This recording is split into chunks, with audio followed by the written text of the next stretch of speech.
lights are brighter, the laughter is knowing. Friends, into this tent now of marvels we're going. Sing it loud. Ballyhoo, bally high. Sing it low and sing it high. A song for the ages, for you and for me, where the carnival mirror is calling.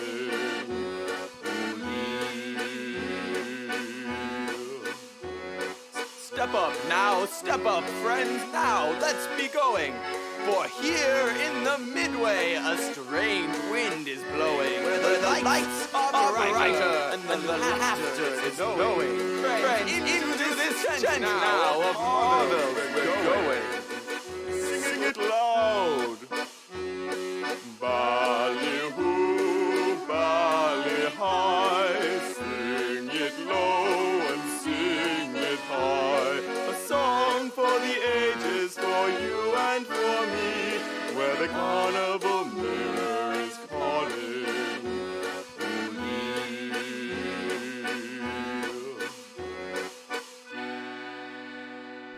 All right, hello everyone. We are here now for you to walk upon the Aternium Road again. Episode 10, Wedding Crashes 2, Return of the Bride. Here we have our players and Dungeon Master Marcus Flores. Marcus, please take us away.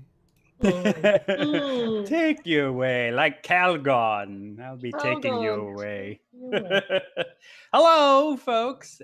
Here we are at the third, or as we say, the finale of the one-story arc, the Dame Harlowe story arc.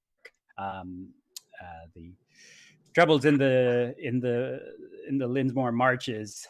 Where we're going to break up a wedding and smash patriarchy. I'm hoping. I'm crossing fingers. We'll see if we do. When we last left off, our adventurers were making their way through the swamp on the outsides of the gates, where the walls of the marches trying to way through, made their way to a little cabin and discovered there's exiled the old governess of Dame Harlowe, the old little governess Mina, and then we're waylaid as David Luong introduced us to rodents of unusual size, an assassin squad of rodents of unusual size led by a were-rat assassin trying to come and get rid of these folks before they go and break up the royal sham wedding, and then we fought our way to the outside and left at a cliffhanger as John Mark was stabbed in the leg as he was helping Governess Mina up to some sort of a safe spot inside as the cabin's burning down around her. Dame Harlowe flinging rodents of unusual size back and forth, fighting her way out of there. The Shifero, the nightstand that was the malicious Jamar, was crushed and killed. Oh, right. I forgot about Jamar. And Moira Ramon's outside, learning that her calling forth a bonfire is helpful and hindering at the same time. Plugging a hole with a bonfire, but we'll see how that goes. Oh, which reminds me of people getting stabbed. Lisa and Jess, I looked at your hit points. They are wrong. You have more hit points than you think you have, actually. And that means Jess, you should have 24 pints of blood in your body. Okay. And Dame Harlowe, you should have 30 pints of blood in your body.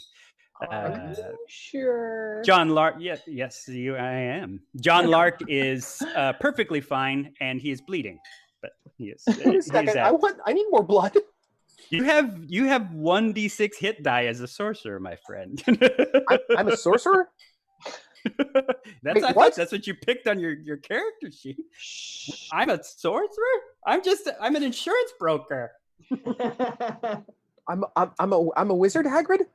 You're a wizard, Harry, and you're also marked for death. So come to the school where the adults will completely ignore the fact you go into this dangerous haunted forest. Absolutely, it's perfectly reasonable. Absolutely. You would have been safer under the stairs. Yeah, being abused by your foster parents. So why don't we go around la table?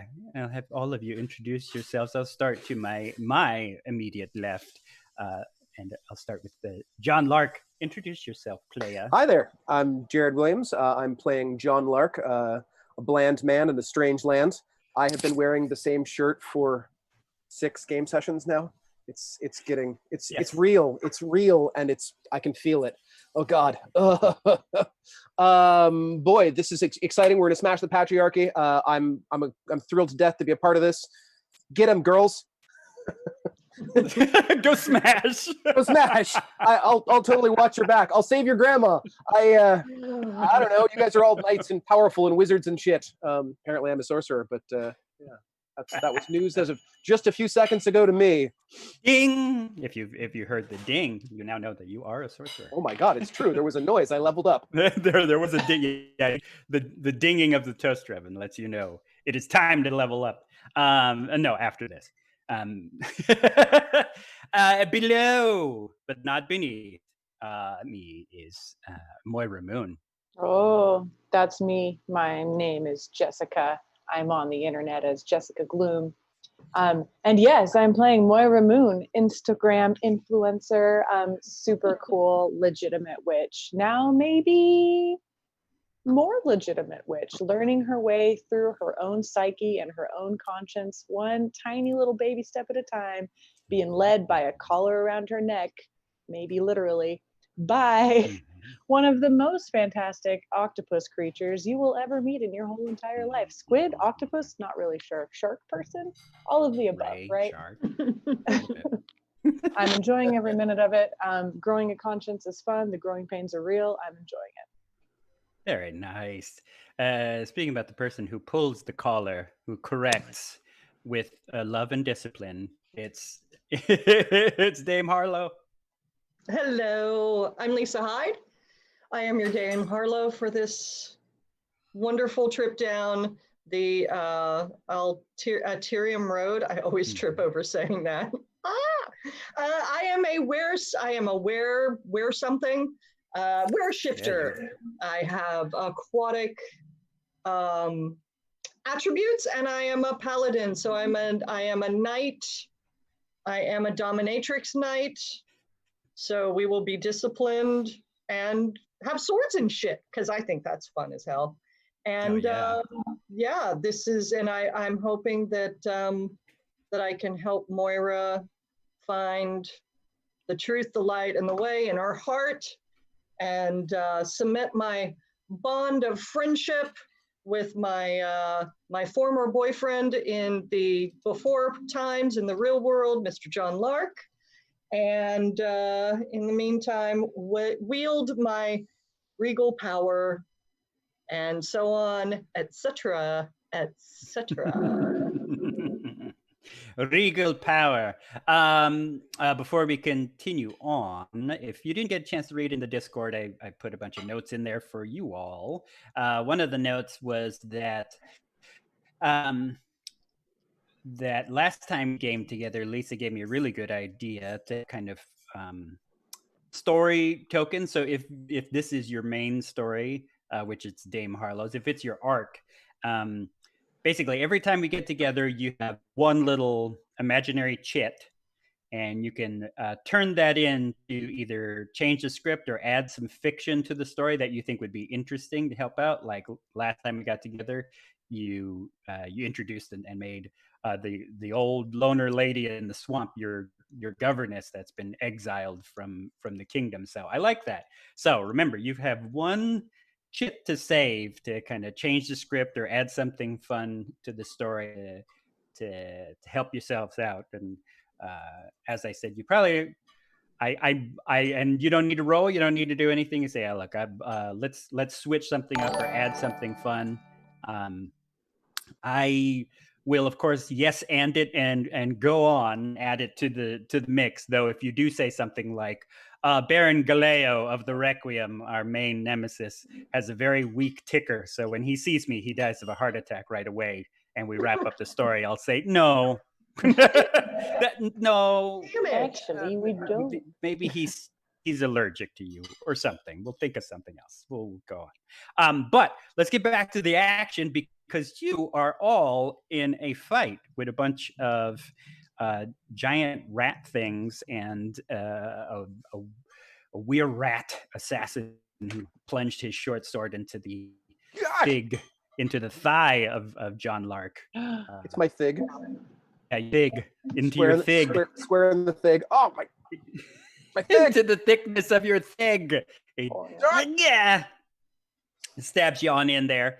And you two, Moira Moon and John Lark, you're outside at the base of this big mangrove tree that you've pushed Governor Mina up into for safety.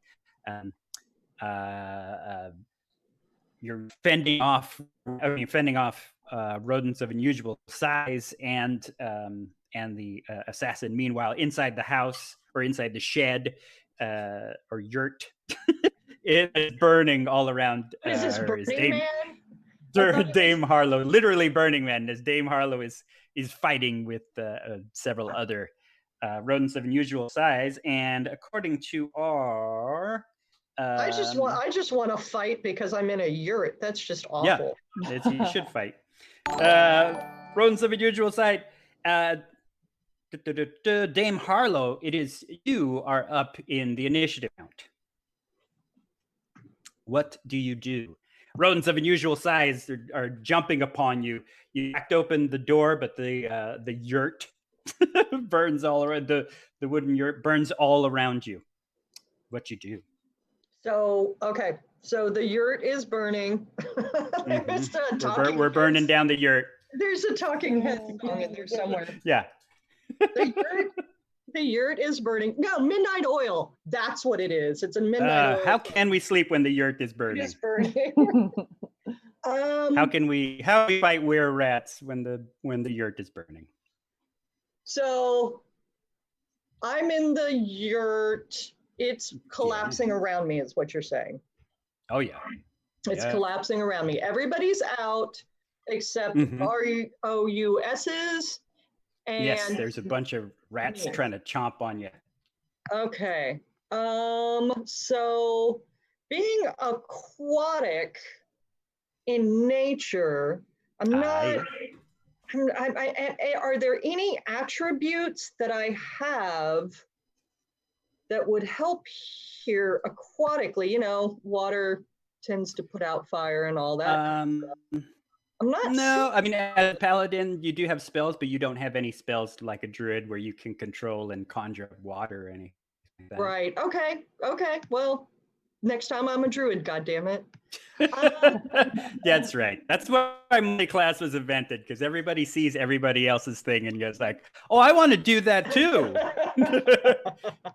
How many classes are you? I'm 15 multi-class. We're all first level, but I can do mostly everything. That's why I always play Red Mage. Red Mage.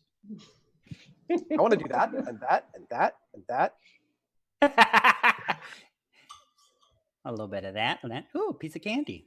Gosh, I want to be super clever because, you know, at the houses of discipline, we are very, very particular about candles and flame, and we're on taking care of that. Well, that's okay. It was Jessica's fault. She lit the place on fire, so you can just blame her. Yeah, just blame. Oh, I always do. I always do. So it looks like perhaps what I really have to. Oh shoot! I pressed the wrong button. Oh my God! I hear you. Goodbye, Dave You're Harlowe. fine. You're here. You're here. I am so sorry. Our voice in the sky. I just did a bad thing. Shit. So sorry. She's found the power to so become it's seeming invisible. like I just the best of my abilities leaves me with fighting my way out. Okay. I want those ROUSs to burn, baby, burn. But I've got to get out of there because I'm not seeing any fire controlling Dame Harlowe action. So I've got like punching and kicking. Oh God, can I break through a wall?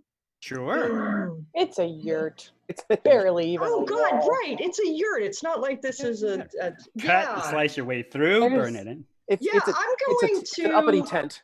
It's what? An uppity It's just tent. uppity. It's a fancy tent.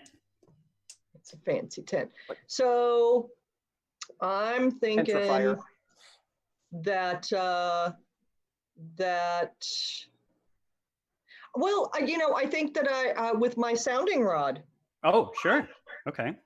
because I am Dame Harlowe of Keeper of the Sounding Rod. Okay. It's a really big one. Oh, Nice. Size queen. Breathe. Size breathe. paladin. Yeah. It's always the Breathe short deep. ones.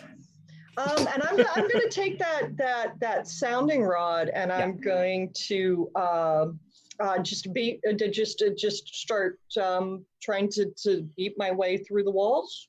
Okay. Yeah. Hack your way through. Sure. Yeah. Yeah. Just make a regular old attack with your sounding rod then. Great. So that's a D20. Yes, that is there. And then just add your strength strength modifier to it. is a +1. Okay.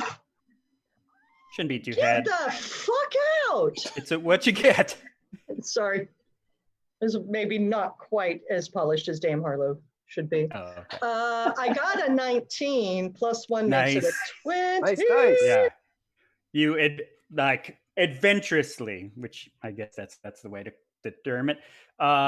Grandly cut your way out. Camera is like zooming out as it starts to burn around you.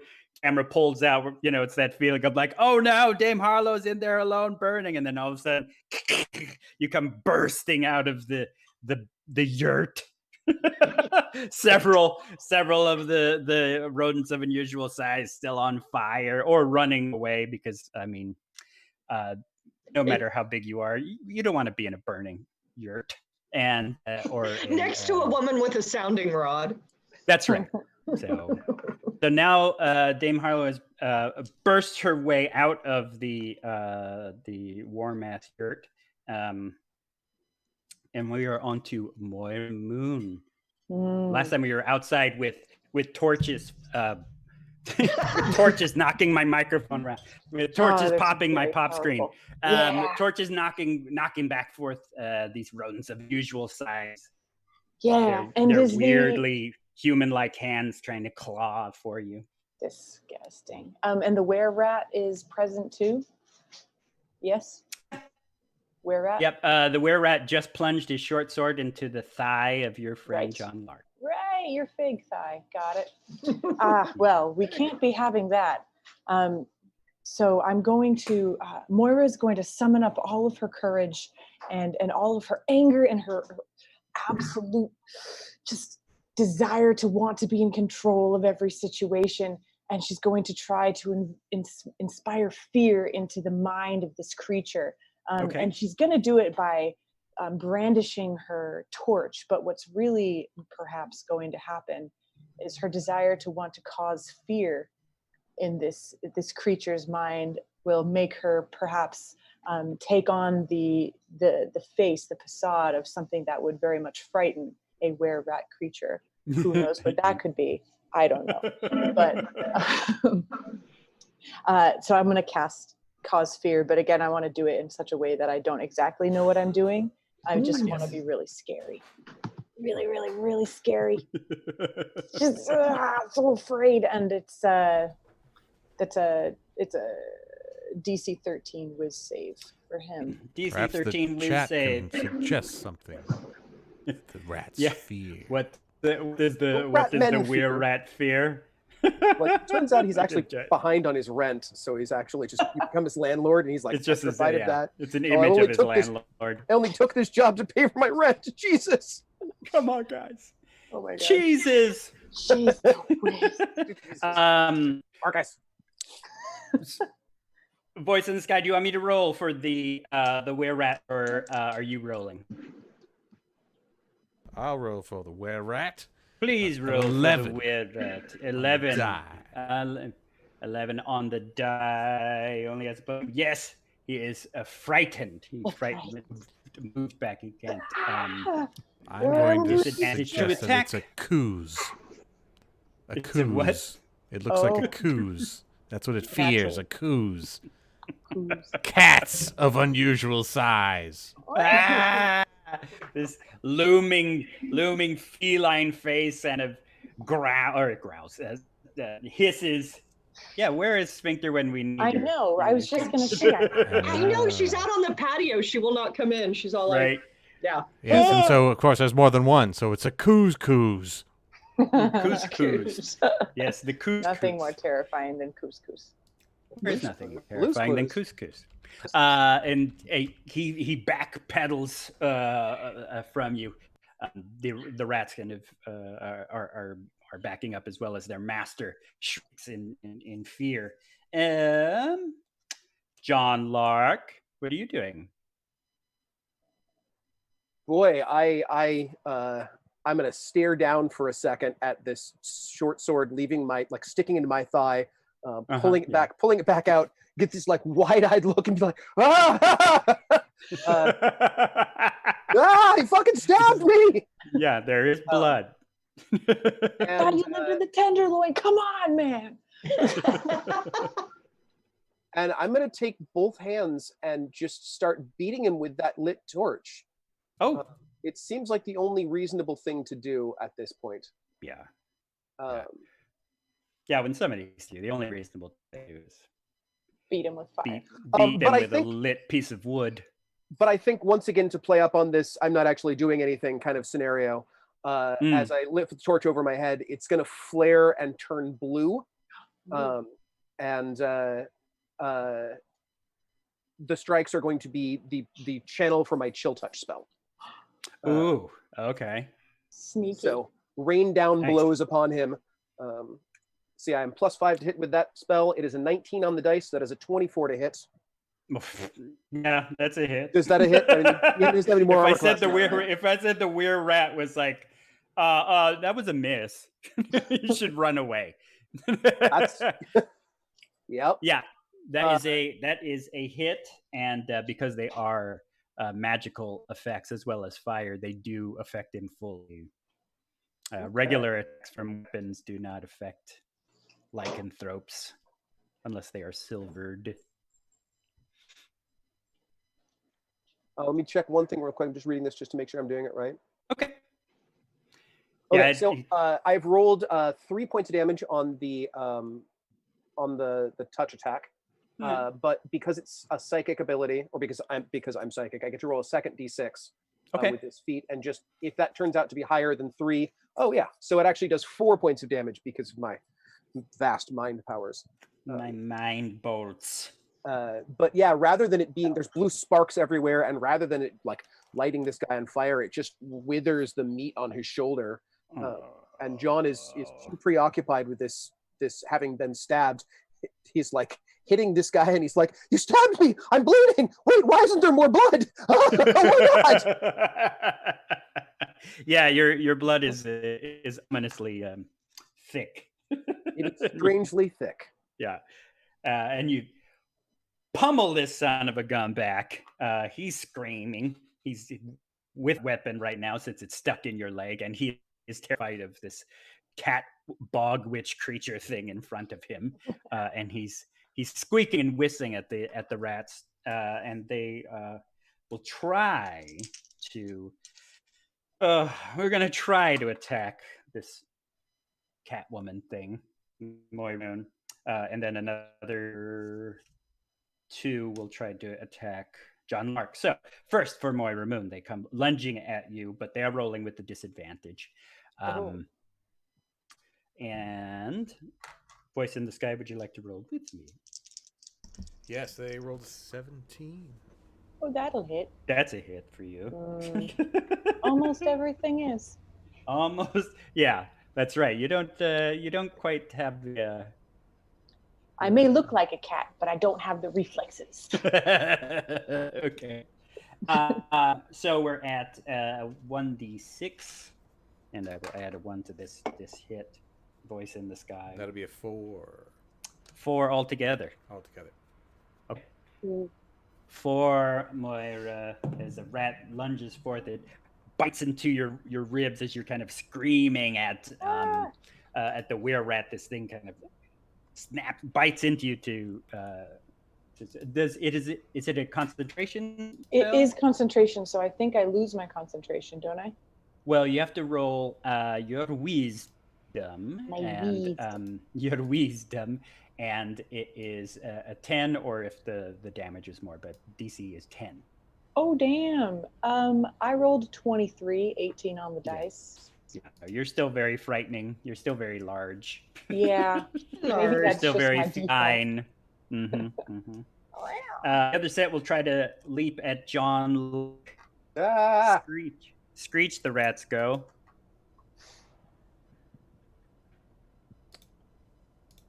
They are rolling. They get a 12 on the die.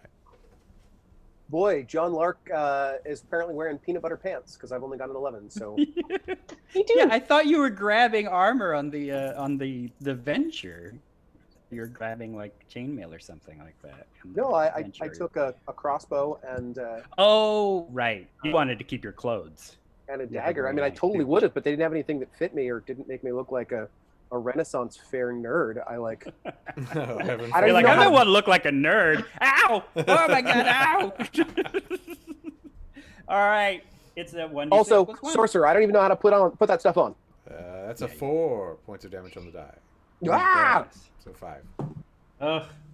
They're digging into the sword wound in your leg, possibly trying to rip out the short sword for their master. 4 total. Back up at the top. Yes, 4 total. Oh, okay. At the top of the round, it's Dame Harlowe. You've busted your way free. You see your friends being attacked by more of these rats. This were rat is frightened, moving back. He doesn't seem to notice you. He's squeaking commands at his minions. What do you do?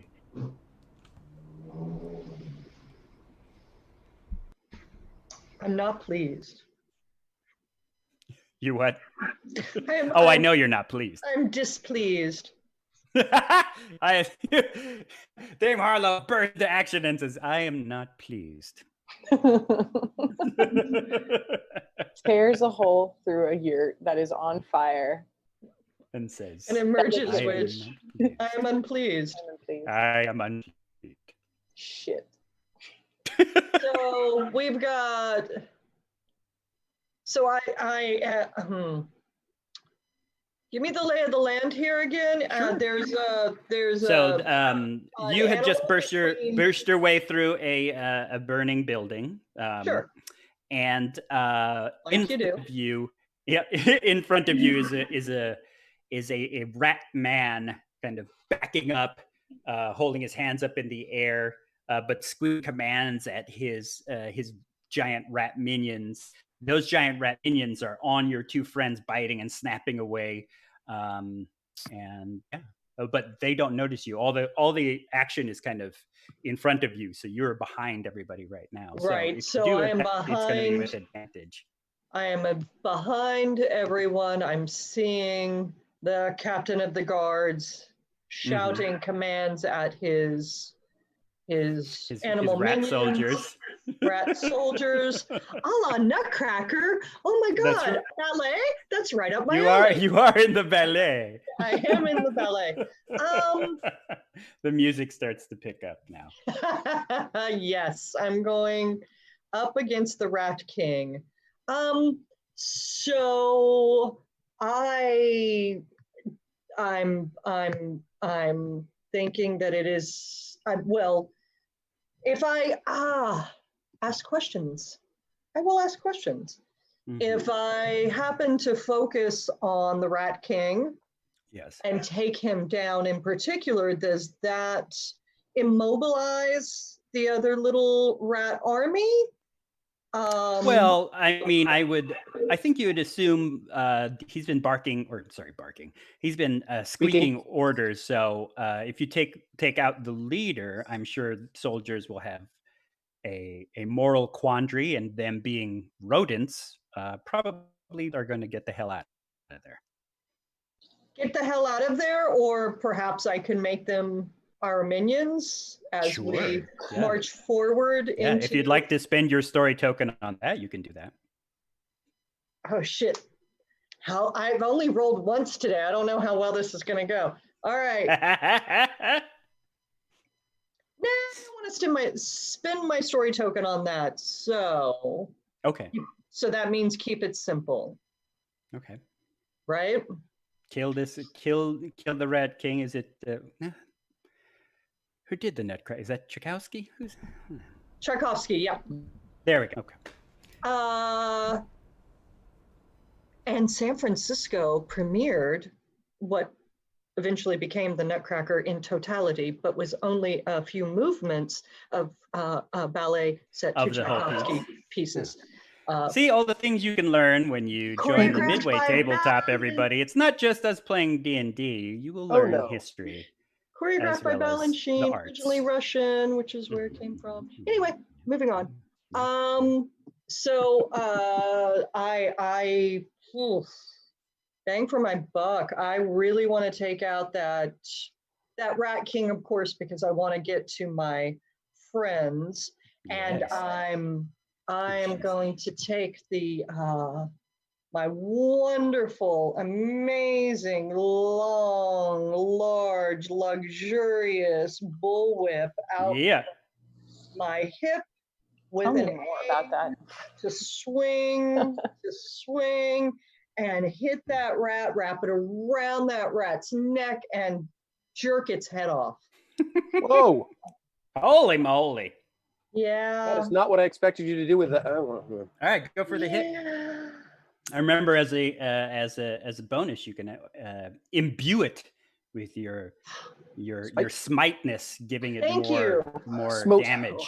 I feel in her case it's more of a smut, but it is smut. Yeah, imbuing it with smut.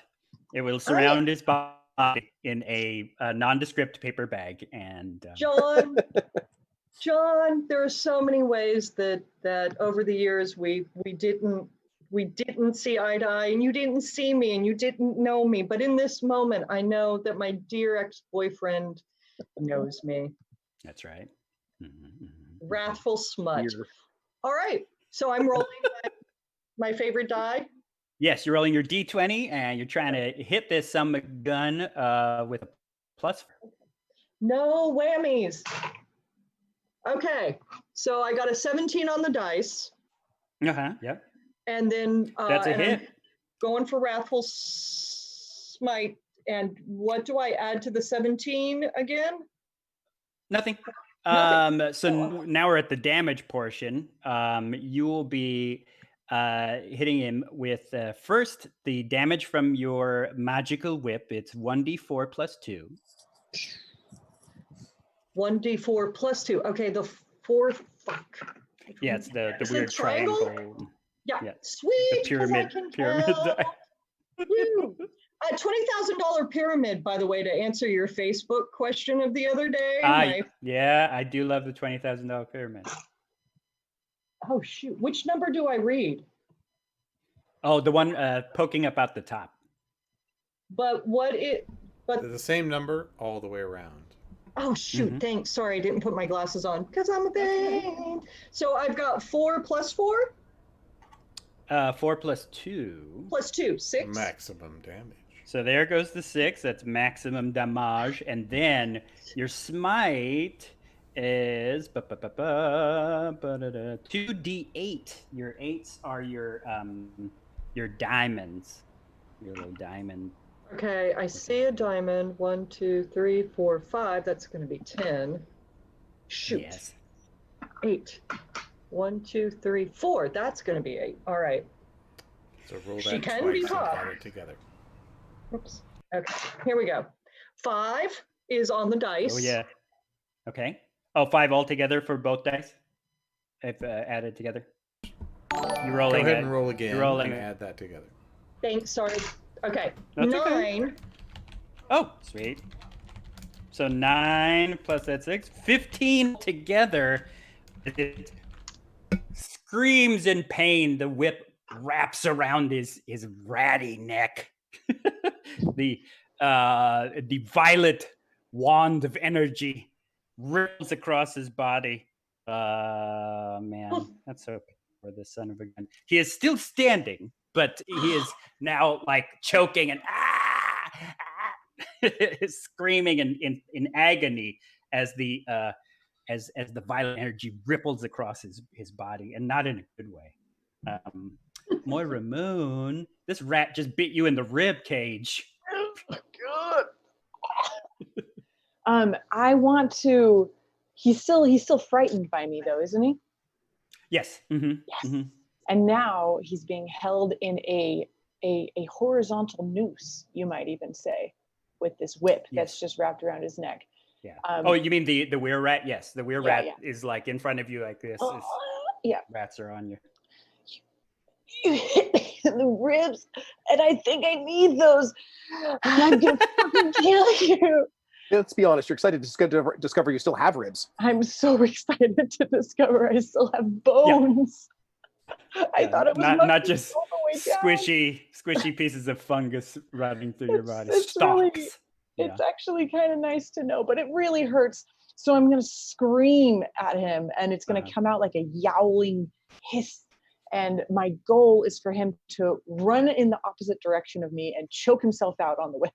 Oh, right. Just blindly run and yoink himself on the whip. Okay. Yes. Nice. I'm going to scream as loud as I can. Let me know if you need me to roll anything. That's an intimidate. Fuck yeah, that's an intimidate. I'm going to let you go with advantage because he is... I don't need it. I rolled an 18, but I'll roll anyway again. Oh, shit. Oh my God. And that time I rolled a 20. Not natural, but still. Cool. Terrified of me. I'm like a swamp drowned rat kind of cat thing, dripping this disgusting shit everywhere, mud and guts and fucking cat, whatever. I guess. I don't know. Fucking scary. Yeah, he screams. He without even thinking about it, runs, and there's a snap of the whip. And Dame Harlowe, I need you to roll me another 1d4 plus 2. And this will be some more damage. And why am I doing this?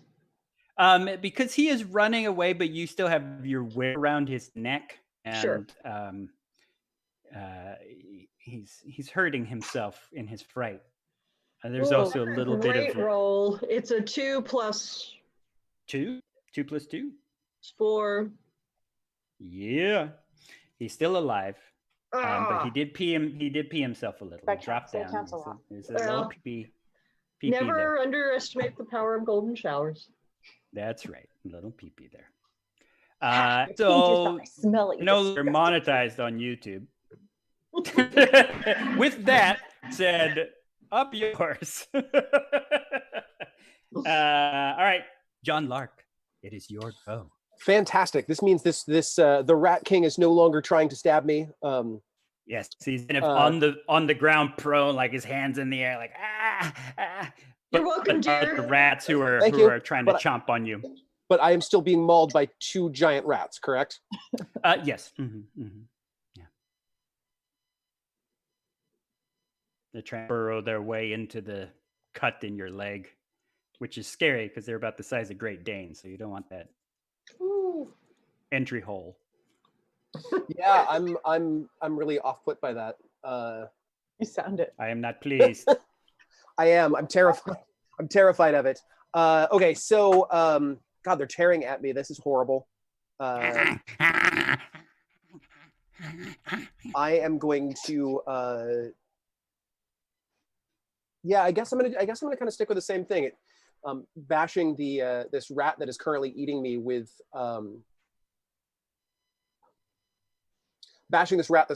my still blue flaming torch, being once again Nice. a chill touch attack. Okay, sweet. Got an 18 on the dice plus 5, Oh, so yeah. 23 to hit. I'm guessing that's enough. Oh yeah. And the damage on that is maximum damage. That is 8 Oh. points of chilling necrotic damage. That Okay, dope. is very chill. It does not move. It is gone. Don't tell Jen. Oh, I mean that creature. The creature is gone. That who is not a rodent. These chinchillas of unusual size. Yes, totally different, unloved creature, not friends of our That's right. household. Fantastic. And I'm gonna scrabble backwards against the tree and like, you know, swing the torch wildly, and then kind of notice that it's blue and like be a little distracted by that for a second, being surprised that like, Right. what is Yeah, this? the flames on the torch glowing blue all around. Yeah, suddenly shocked by that. I'm like, does this mean there's witches around? What's going on? Are there more? Are there more? Approach. Gotta be that. All right, perfect. Hey, I watched Season of the Witch. It's what happens, right? Yep. Yep. That's it. So much, right? so much witchcraft. Nicolas Cage. That movie was true-ish. Apparently. Well, as long as it was on YouTube, because everything on YouTube is true. It's extremely true. It is villainies go, Stay away, villainy. and a villainy. The rat leader, the were-rat, screeches in rat. So none of you, I believe, can speak rat, so you don't know his plans. But they do turn around, and one stays on Moira, but the other two come charging to his aid. First, we will try to hit Moira Moon. Rat biting on your rib cage is going to still try to bite on rib cage. That is a 12 on the die. That hit you, Moira Moon? Oh yeah. Oh, yeah. That does hit you. That's right. Yeah, because the rats also do have a plus to bite. It's a 1d6 plus 1. 3 total points of damage. Digs into your ribs. Meow, meow, meow. Get me that frightened concentration check. Yes, sir. What is that? What is that check? DC by the way? 10. DC 10 on a wisdom save. Oh, right. That's why I liked it so much. 15. Yeah. We good. You're still incredibly frightening. I'm so scared. Maybe it's scarier that I'm screaming out that I still have bones. Like that's kind of creepy. Yeah, you know? maybe. I still have so- bones. You leaping at Dame Harlowe, but boy, they need to roll really, really well because Dame Harlowe is very armored. So roll a 12. roll rats. Roll enough. You feel them like pawing and clawing at you and bite, but it then scrapes against your chain mail. And the were-rat who's locked up in this is gosh, I think he's going to try to escape. So let's do a contested strength. Another 12. Dame Harlowe, he got a 12. Dame Harlowe, roll me a d20 and just add your strength bonus. My strength bonus? I want to do my Yes. homework. Hold on. Strength. Shit. Strength that's on top. Yay. Okay, +1. I should have that memorized by now. Okay. Darn it. All right. Apparently 17 is my lucky number tonight because 17 plus 1 is 18. Nice. He tries to free himself. And you yank him further down. He drops down to the ground again. And it is your turn. It's top of the round. It is your turn, Dame Harlowe. There's rats now jumping on you. You have a whip in one hand, and you're choking out the rat leader, the were-rat leader. the rat Choking king. out. Hold on a moment. That's right. I thought I was So- special. I Gonna say you jerked the head off. That was not what I was expecting. Yeah, I believe. viciousness when it is called for. That's right. It is. I'm beset Oh shit. by the army of Weresharks who are trying desperately to get Weird. Weresharks who are trying. Yeah. Why did that just die? Okay, great. Sorry, I lost the screen for a second. Sorry, today is my day for computer kerfuffles. I know. Since this early afternoon. Indeed. I'm wondering. Yes? I'm covered in these rats. I have their leader on a whip leash. I cannot be taken down by these ineffectual little followers of this filthy little rat. Filthy. Suddenly, he's just carrying wearing a trench coat and carrying a bunch of brown paper bags. Just came out of a porno store. What's going on here? Yeah. Hey guys. Filthy. Those are the kind of rats I can live with. These I'm not so much down with. They're hurting my friends. I'm wondering about. I had just looked up command. Yep. As one of my attribute spells. Yeah, one of your spells. Yep. And I feel like turning one's assets against them might be a good way to go. And I start to create a spell to enchant the rats that are on me to turn against their leader and chew him up to death. Is that possible? Now, the only unfortunate part about this is that command are for creatures that can understand you. These rats are rats, and they do not speak your language. Okay, fair enough. But you can. You suck, but fair enough. You can try it on the were rat if you'd like. It works on your friends too. I mean, you know. Oh yeah, and it works on your friends too. But my friends are under attack. Wait, all of the rats are on me. My friends are not being attacked right now? Moira is being attacked, and you are being attacked. But John is not being attacked. John is just bleeding a lot. Not as much as you would expect. Oh, really? Okay. I mean, it's like I said, the blood is weirdly thick. Like whatever's going on, it's like not as much as you. I mean, John is wounded. Been stabbed. Yes. How would you know? I haven't ever been stabbed before. I would just expect more blood. Yeah, I really would. John. Yeah. John, do you have the strength? Do you have the wherewithal? Do you have anything in you to help me? Help me.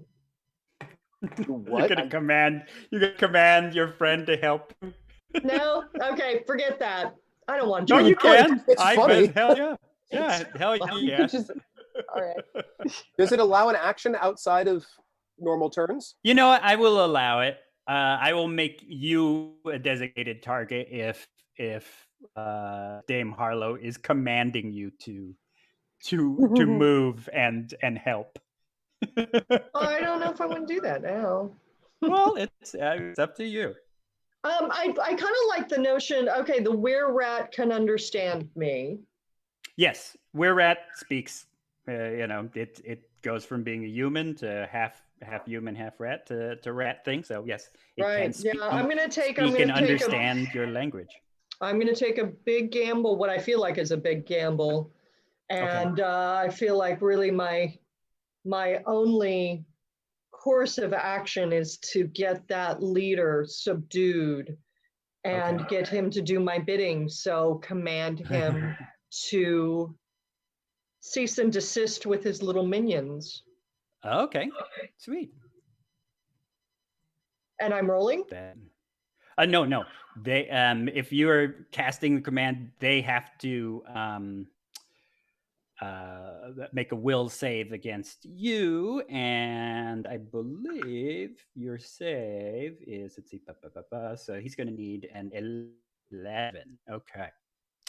So Oh, shoot, voice in the that's not- sky. He Give me a rolled an roll. 18.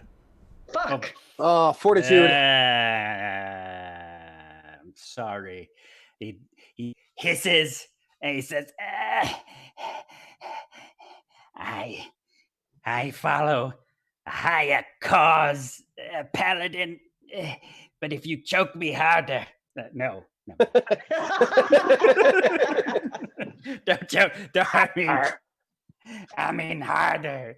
As he reaches to unbuckle his pants. No. No, Jesus, it's not that even kind of 9 a weird o'clock rat.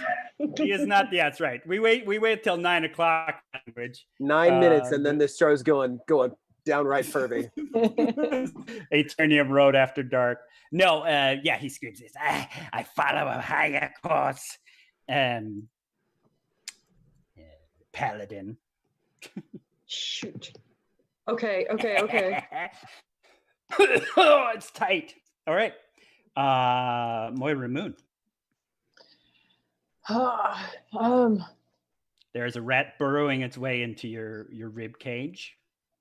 I think there really... are 2 rats upon your friend, Dame my Harlowe, and the were rat now is kind of getting up onto its knees.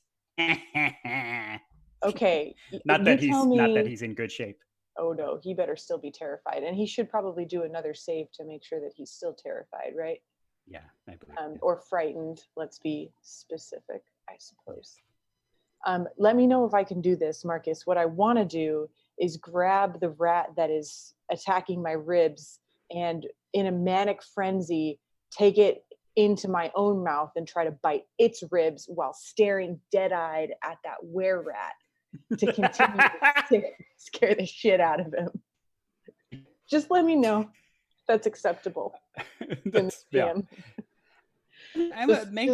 that actually an intimidate. Don't even attack the thing. No, this is intimidation. I don't have picking it up, biting it, and it'll be more focused on your intimidation versus the thing. Yeah, I rolled a 13, but with my +3 charisma, it's 16. Yes. Oh God. Yes. God. So fight me, bitch.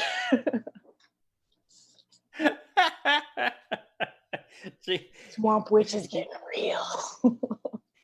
You bite into the bot, like you pick up this great gain. You pick up some dog, but you bite into this creature, and ooh, there we go. Okay, and shit. He's fucking terrified now. He's fucking terrified. And he's like, and you just start like, and you can't help yourself as you start to like pull at the sinew of the body of the rat, and you're eating it, gnashing and gnawing at it, and the weird rat is backing up. Oh God, with a 16? Jesus. What have I become? It's now it is down on its knees and it says, wait, and he's imploring Dame Harlowe. He's like, pull back your creature. I used to be so refined. I know, you're just this valley girl. Have I fallen or have I risen? I don't know. No. So you that happens, and now I say we're out of combat. The Wererat has the whip around his neck, but it's a little slack because he's not offering resistance. He drops to his knees and he says, "Please, please, call your beast back. Call your ogre creature back." Ogre. Oh, ogre. Oh, Yeah, just like viscera is leaking out her mouth. ogre. Ogre. Oh God! All right. What are you all doing? You now have him at your advantage. So it would be my turn next. Okay. I mean, Yeah, that would be what's happened. Yep. John's a little, freaked out at the moment, but have the rats backed off from Dame Harlowe?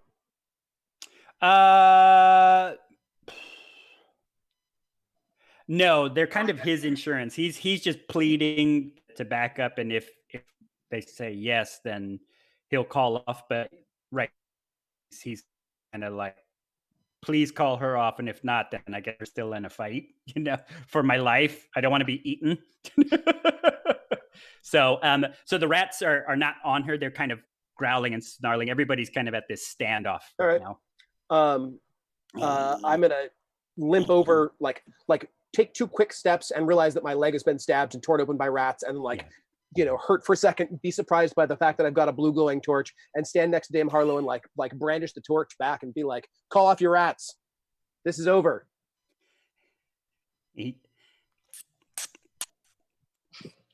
Back up, and they kind of curl up behind their master, and he's you call off your thing. Your thing? He points at her.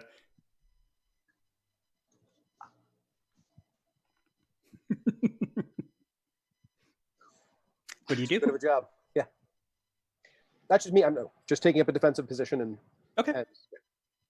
The rest of you, what are you doing? I may be still barking off up a wrong tree here, but I look at the Mouse King, and I agree. I will. Mouse King? That's fighting words. Wow. I will call off my beautiful, wonderful Moira. Uh-huh. If the Mouse King takes my collar and follows our band to the wedding and backs us up as we thwart whatever we find along the way.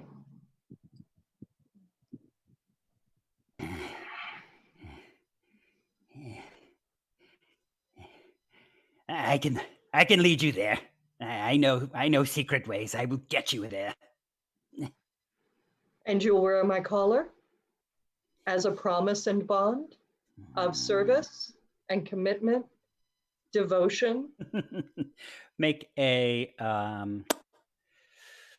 persuasion roll with advantage. So roll a 2d20 and your persuasion. So I'm rolling the d20 twice. Yes, you're rolling d20 twice, adding +1, and you're going to take the best roll. Okay.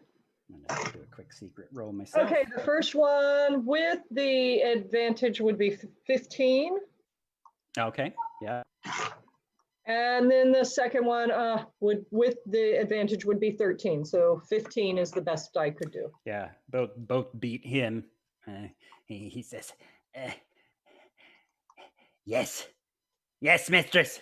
I will wear your collar. I will obey you. As it should be. Take the whip off and offer up a collar. Exactly. I For a selfie, Moira. Selfie. Post this to Instagram. Whip. I just realized I'm bleeding like a lot. It's not your blood. You are bleeding a lot. It's more like mushroom gravy. Mushroom gravy. Oh, you're funny. You're funny, funny guy. You're funny. Laugh, laugh, laugh it up. I got stabbed. I think I'm dying. And he clicks it into place, and he takes his knee to obey you. You two others are very wounded, but luckily you have a paladin here who can heal you, as well as if you take a little rest, that'll help heal you as well. I can stick a finger in my leg. I can stick a finger in my leg. I know that I have bones because I can see them Yeah. right there. And it's really wearing off right now. And I'm just going to cry a little bit because it hurts. So just just ignore me. Just going to have a moment here, if that's cool with you. Oh, fuck. Damn, Harlowe, if you have a moment, if you could do the thing that's really pretty that you do at any point. But, the laying of the violet wand. Speaking of laying, I'm just gonna lay down. I'm just gonna lay down here forever, maybe. Yeah. Oh God. And your governess Mina gets down from the tree. She's like, "Oh, that was quite a scrum, girl. I know your father taught you how to fight, but whew." But the priory taught me the rest. Yeah. So in your lay on hands, you have a pool of 15 points, and you can give up to your friends as you see fit. And then after that, you'll need a long rest. So to replenish that pool, but Sure. However you want to divvy that up to the folks. So who is hurt the worst in this melee? Who has been most damaged? Clearly, it's Moira, given the way that she's acting. Oh, I'm sorry. Did you get someone to boop you in the leg a little bit? My ribs are outside of my body.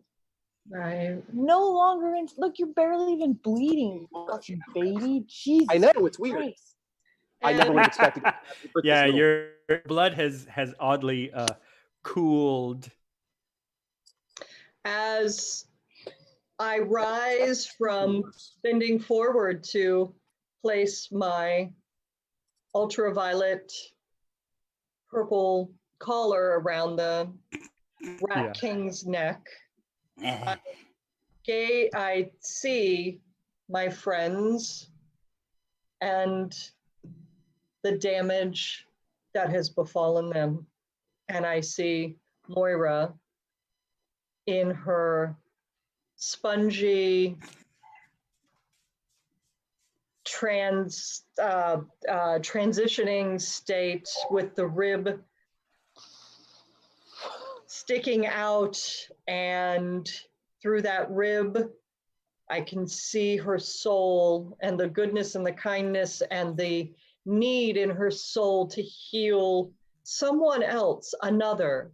And yet I also see the emptiness that is in her heart that has driven her to Instagram as the emptiness has driven you to Instagram. The emptiness that inspired her to seek Instagram as a validation for that she did not need, because the power and the goodness is inside of her, but she does not see that. Because no matter how many hearts I get, it'll never fill my. It'll never fill her. And I want to heal you, Moira. I want to heal you very, very much. And as I move away from the Rat King, who is patiently sitting, kneeling quietly as per instructed, I move over to you and I take your hand in mine and ask, Moira, are you in pain? Yeah, I'm in pain.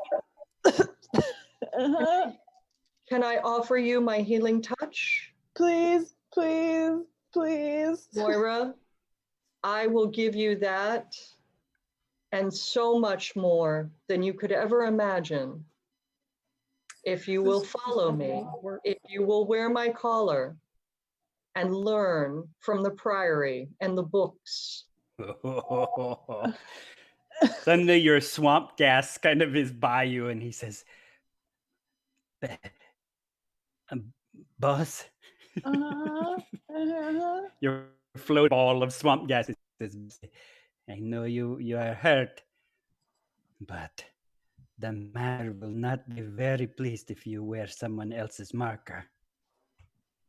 Ooh, I don't have skin on my body here. There's none here. I'm gonna bleed out. I'm sorry. I don't have skin at all. I am swamp. I know, buddy. I know. I appreciate Important. that. I want to, Dame Harlowe. I do. I want to be I want to be good like you. But I'm not good, my dear. I'm just disciplined.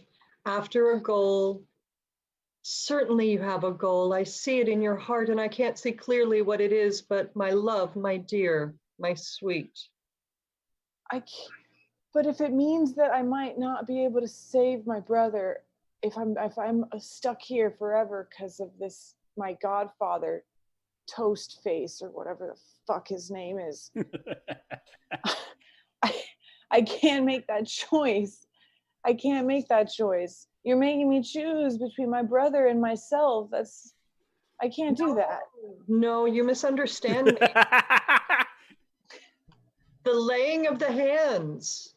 What is it that your brother needs? He needs healing. Yeah, he does. But I also need to get back to him. I can't do that. Why? Why can you not get back to him? Why can we not? We can get back. I don't know. You are We're bleeding stuck to death. I'm bleeding to death. Is this really the time that you should be extracting offers of failures, like swearing fealty from friends of yours that are really injured? This is messed up. This is some American healthcare bullshit right now. They're like, oh, you've been injured. Hey, welcome to the emergency room. Like, this is exactly what you never liked. Welcome to triage. Wait for 8 hours. Sign this paperwork before we do anything. I'm just saying, Are you insured? Are you currently with our church? I'm sorry. She can have healing hands. I thought I could help her get healing hands. I thought I had Kaiser, but it went away or something. I don't know what happened. No, you have covered California is what you have. I don't have anything, and I tried to do the Covered California site, and it was too hard to log on, and I think I don't know where I am anymore. I believe it's actually Anthem Feywild, but the site kept crashing, and Obamacare didn't like me. I don't know, but my brother's at Alta Bates. Well done. All right, I'll roll to save the girl. Ow. No need to roll. Oh, no you need can to just roll. say how much you want to heal her. Up to 15. That's right. Okay. You have a pool of 15 points to give to her. And you can give her 10, you can give her 5, you can give her all 15. You can spread it out and give a little bit to John, or you can do what you want with your 15 points. Okay. I'm only down 11 points, so I don't even need all of that, I don't think, to be stable-ish. So I will give her 6 points. Okay, sweet. Gracias. The healing happens. You feel the euphoric energy around your body. With the violet wand. That's my favorite part, I'm not gonna lie. And with that, I think it's time for our break. So, Our first 10-minute break. First 10-minute break. Thank you for the wonderful fight. And our heroes have emerged victorious. We got an army. Let's see how the rest do. Alrighty, we'll go to our intermission and be back in about 10 minutes. Please do keep watching if you don't mind, and watch commercials to support things. And we have a PSA that I'm going to talk about in a moment. So we have some folks in the ensemble who have been affected by mental health issues, and especially friends and even family who are contemplating, because of the pressures of the craziness of everything that's happening all over the world right now. Folks are really having a tough time. So we wanted to do a little PSA about the National Suicide Prevention Lifeline. It's a wonderful service. It's free.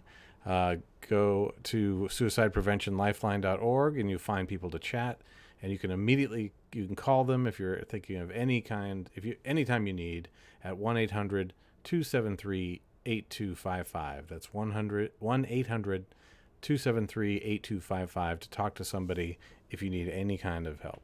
So please, everyone, stick around. It's going to get better. All right. And we will see you soon on the road in about 10 minutes.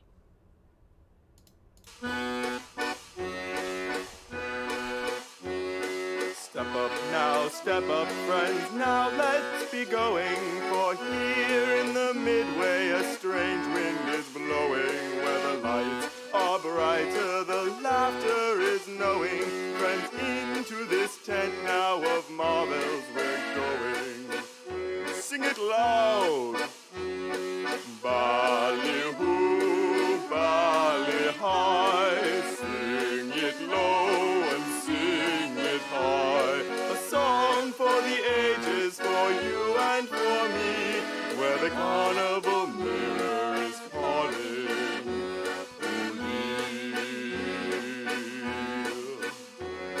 Step up now, step up, friends, now let's be going. For here in the midway a strange wind is blowing. Where the lights are brighter and the laughter is knowing. Friends, into this tent now of marvels we're going. Sing it loud! Ballyhoo, bally high, sing it low and sing it high. A song for the ages, for you and for me, where the carnival mirror is calling.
All right, here we are, coming back to the adventure.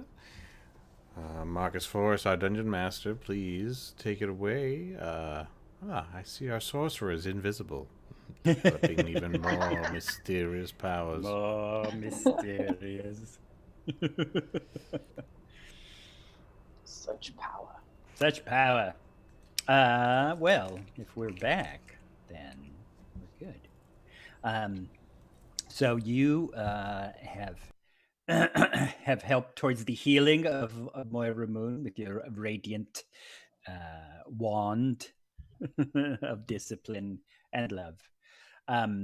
You have captured the servitude of this weird rat assassin, and two of his cronies, these rodents of unusual size, who are alive.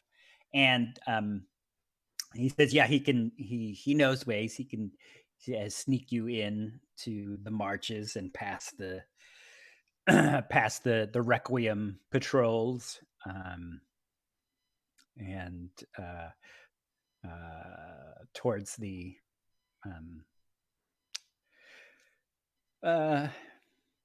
towards the manor, towards the castle, the tower, for the royal wedding.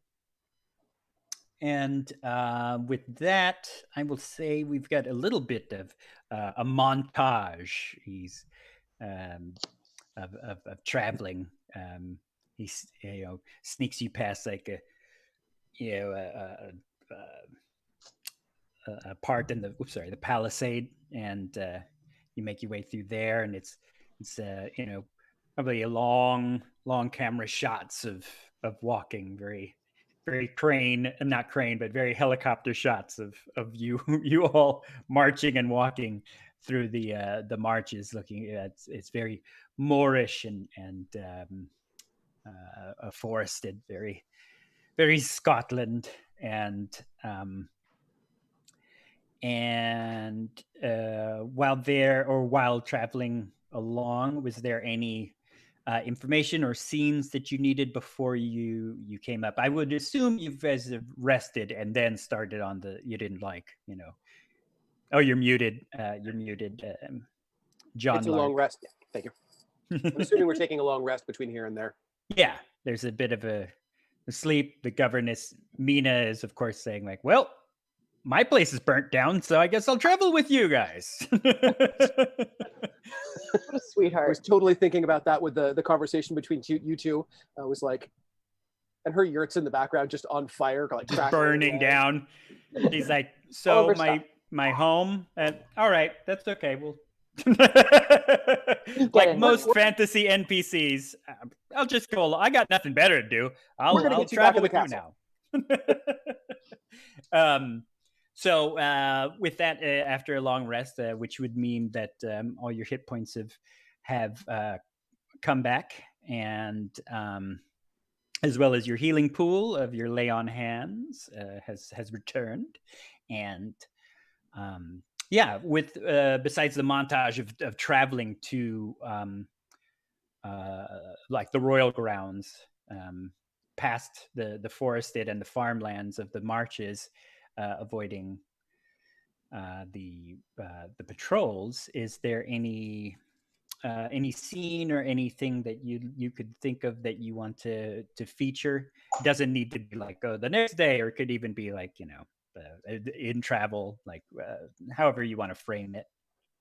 During the course of travel, I would be checking in on Moira and her healing, as well as John, who waved off any attempts on my part to offer him healing that he might need. And I would like to know how Moira and John are doing at this point.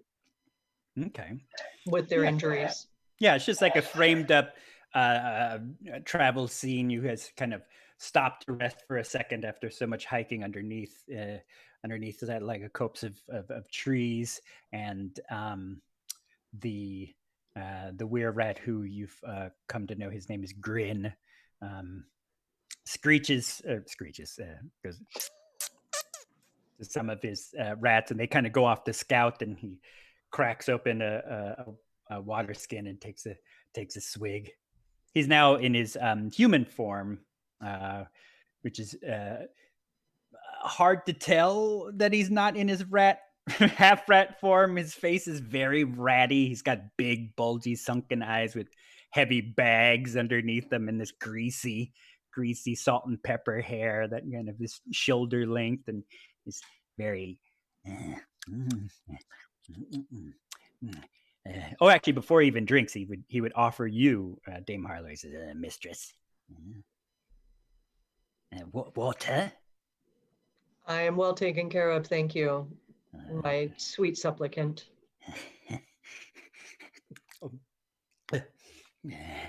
Hands it over to John.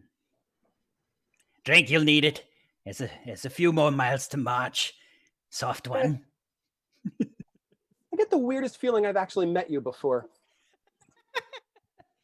You seem familiar to me, too. Actually, no, he would have met you before. Sorry. Yeah.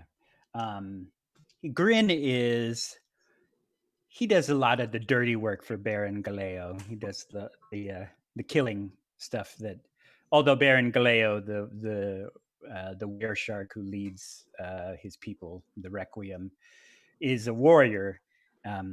Grin does the nasty stuff that he's like,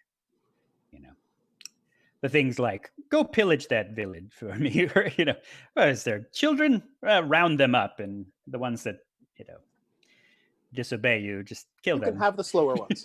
Yeah, you can have you and your family can have the slower ones. So Grin does the dirty work. So Grin actually does know quite a bit about Galeo. So he says, here you are, strange. I have seen all of you before. Odd magics are at work, but it is the Midway after all. Yeah. And he kind of goes off and smokes this little weird crooked bone pipe, watching out for his scouting companions, so you three can have your scene. So it's framed up that way as you guys are kind of resting before continuing on with the hike. Moira, how's that rib hanging in there? I mean, it feels better. I feel like I can, breathe and everything, but I swear, I was happy that I had a rib before, but now it's like that same spongy stuff, and I don't know if I still have a bone there. Now I think it might be mushrooms all the way down, which isn't my favorite thing to have happened to me. But at least I'm alive. Positivity. Yeah. I don't know. It's going okay. I'm just worried about everything right now. Also, hey, John? Yeah? I don't know if you noticed. That I got stabbed? Yeah, No, I Yeah, your noticed. pants, your slacks are ripped, John. I'm aware of that. Yeah, I've been trying to sew them up, but Yeah, no, everyone knows you got stabbed. You keep talking about it. But did you know that your flame was blue? You changed your actually torch to think my blue. torch was blue, but I think there were actually some of the house was blue too. I think it must have been something from the Were-Rats. Maybe some wicked rat magic. I think it was just your torch, A buddy. great name for a band. It would actually be a sweet name for a band. That's totally accurate. Yeah, It could also have been some of my residual swamp gas. Or Buhai. Buhai was That's really true. close to me. Yeah, Buhai was kind of like abandoning his master to hang out with you. But whatever, Buhai, I'm not taking it personally at all. So I thought you had. I was helping. No, it's fine. I You was helping did as much as I great. can. Both you girls are pretty, I don't know, you're not letting other people make friends, or I don't know. Something's going on here that I'm not so comfortable with. Letting you make friends? What, I can't talk to Buhai? He's my fart gas, not yours. Okay? Just let it We go. have a relationship. It's nice to talk to somebody. We just kind of get each other. Summon your own fart gas. Jesus. It's not about ownership. I just want Buhai. Just fart in a cup and talk to that. Wow, possessive. I'm just saying. Also, you definitely had a blue torch. Maybe it's a thing of the Midway. I don't know. I was afraid. I wish that I could say I made that happen, but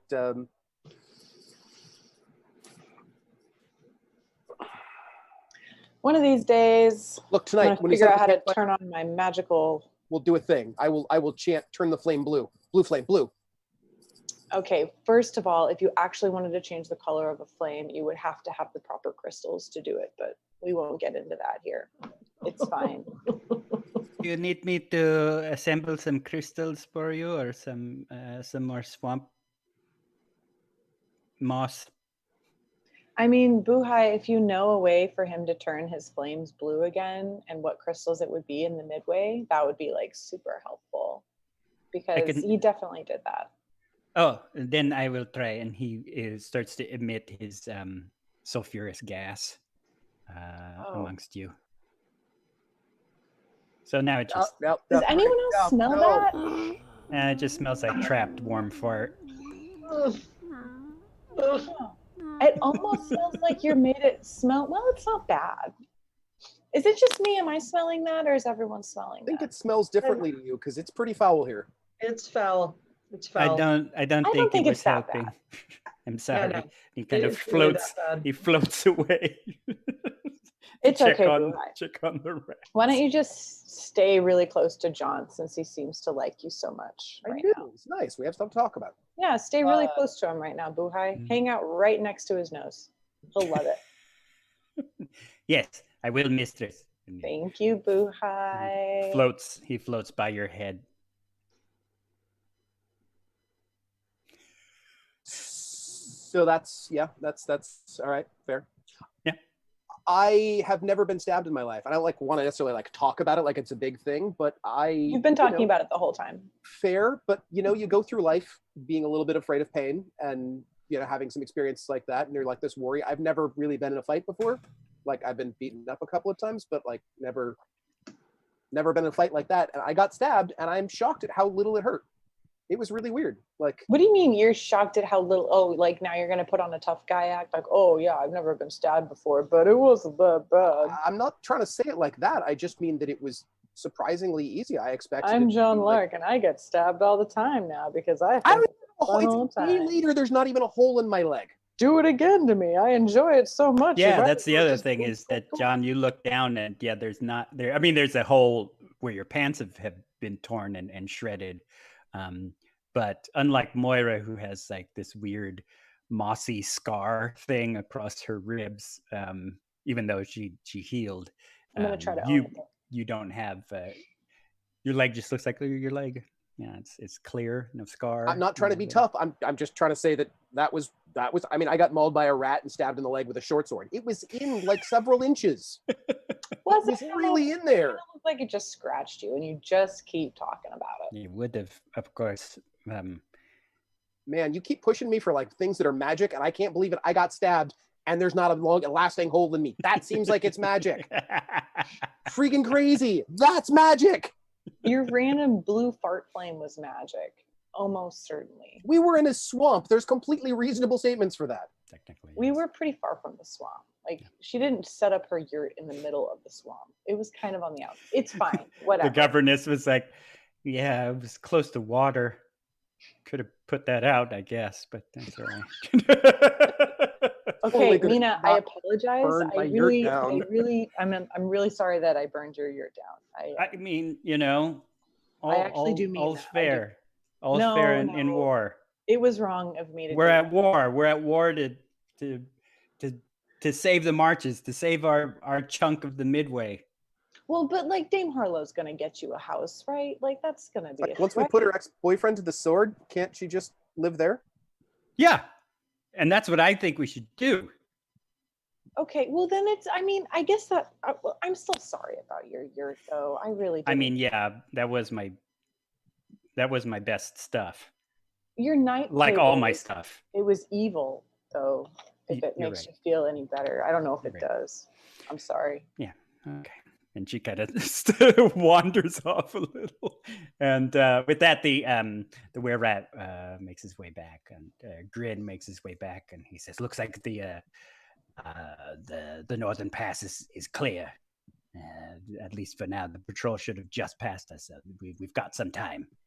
And with that, you make your hike through, and he had told you that your parents, the reason why that there is a Dame Harlowe acting as, or sorry, Marquesa Harlowe as acting Marquesa Harlowe is that your parents, the Marquis and Marquesa, Roland and Catherine, were asked to step down by the Royal Council and the Requiem and have been relegated to the royal apartments. But they, of course, will be honored guests at the royal wedding, being the parents of Harlowe. But so you have two choices, I think.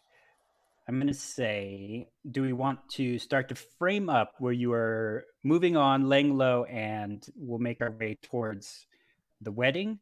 Or do you want to go to the royal apartments to visit or liberate your mother and father, who Grin says they're being watched over by Requiem soldiers.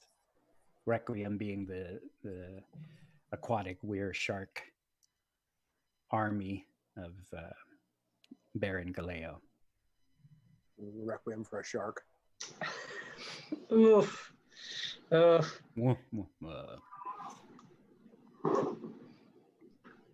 This is a challenging decision to make. One honors one's parents.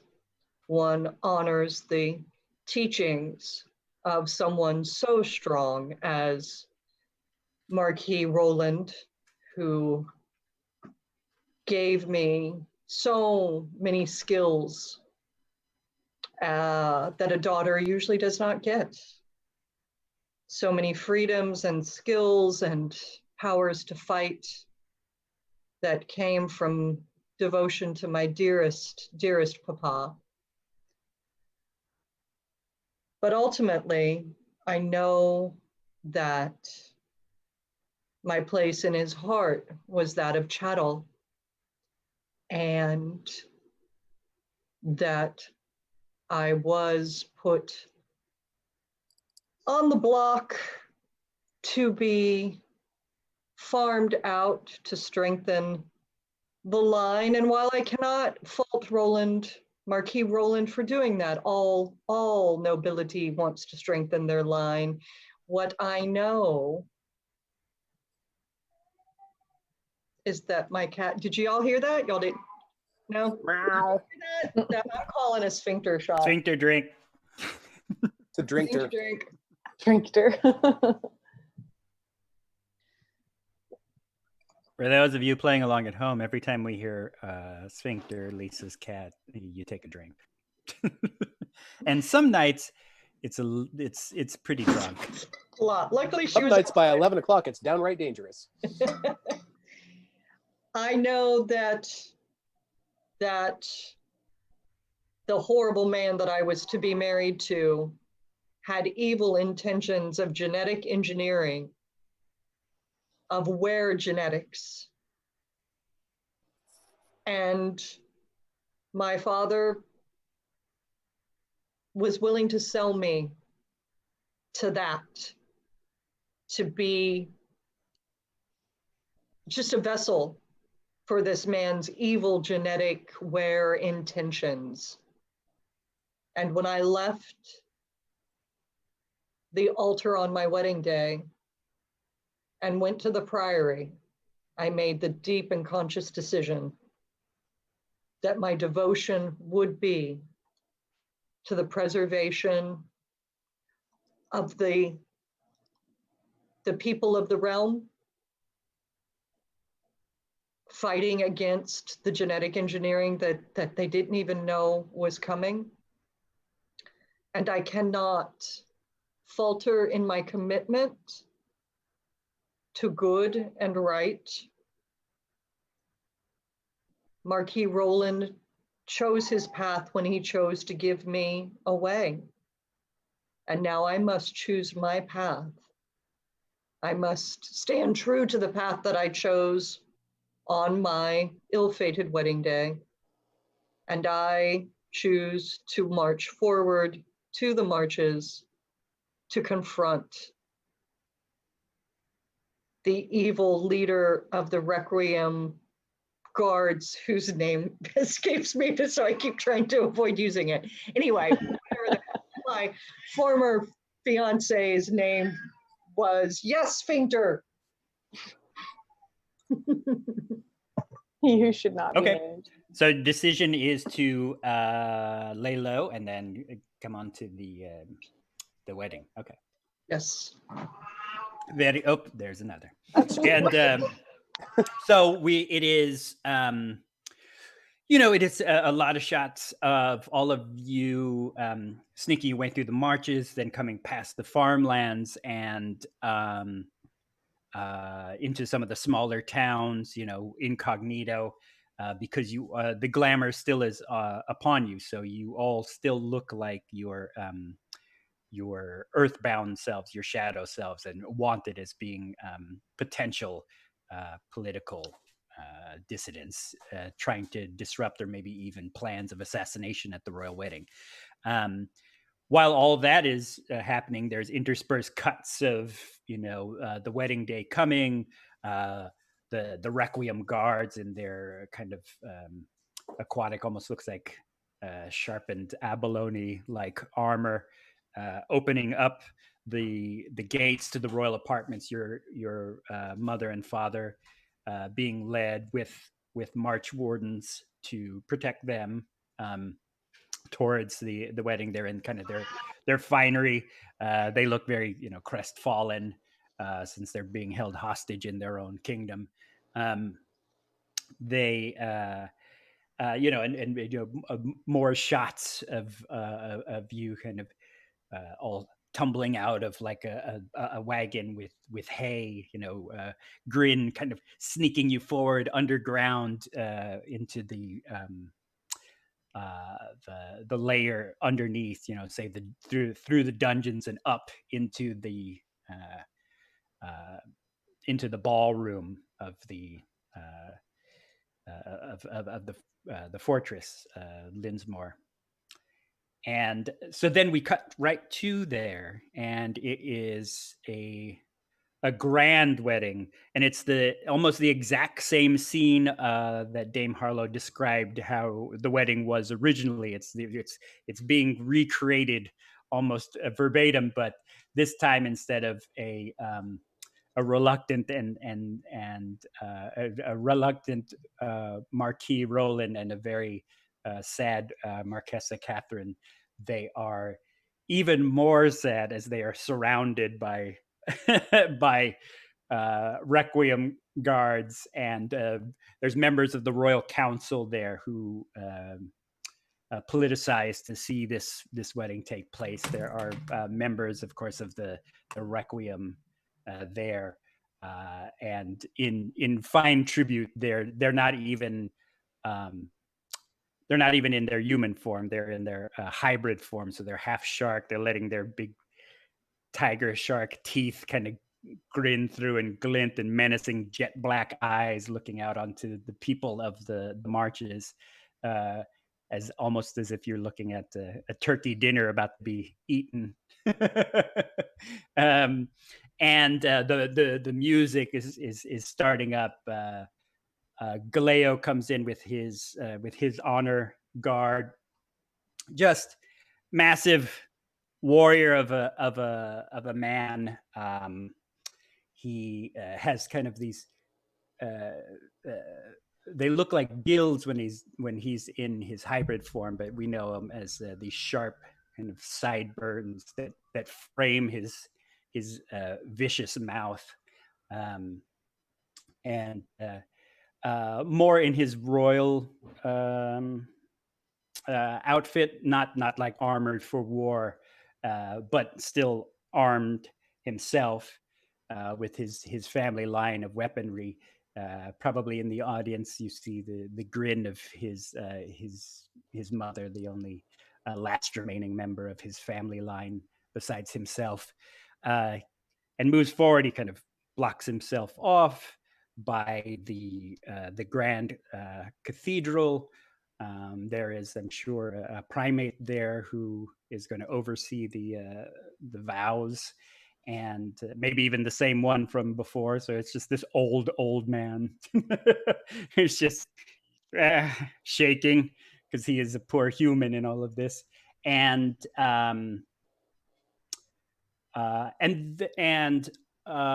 where are you all hiding?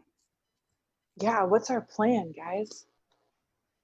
What are we supposed to do?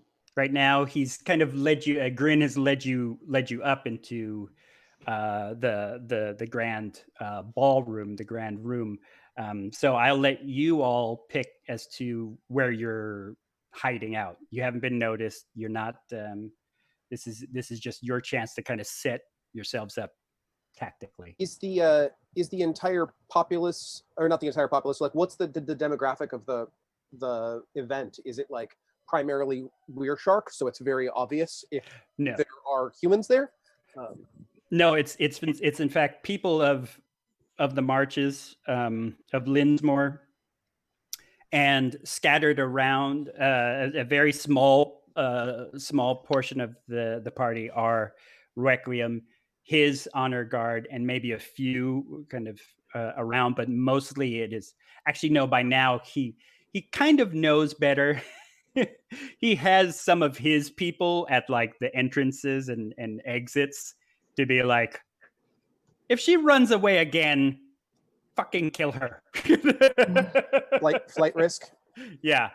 And but mainly inside the Grand Hall, it is the people of the marches and his honor guard and himself. So it's mostly human and other and then like demi-human, probably, dwarf, halfling, things like that. So, but Dame Harlowe, what's our goal? Are we gonna go in and just like take them all hostage, or like just yell at them, or like smash the patriarchy? But like literally, like with a club, or like figuratively, like what are we gonna kill them? Yeah, is this death or dishonor? Like death or dishonor? Are we supposed to point out how terrible he is? Are you supposed to point out how terrible he is? Was that the question? Hasn't he done something awful to all the people here in kind of supplanting your appropriate democracy? And that's what happened in reality. My mistake. Yeah, that's right. It's happening now too. Right. Yeah, which means we don't really need to point it out. We just need to do fucking something about it. So let's murder him. That's what I'm hearing. You just fantasize about murdering him. Mm-hmm. I mean, yeah, mostly I fantasize about murdering him. Mostly. Yeah, mostly. So, but like, he's like not.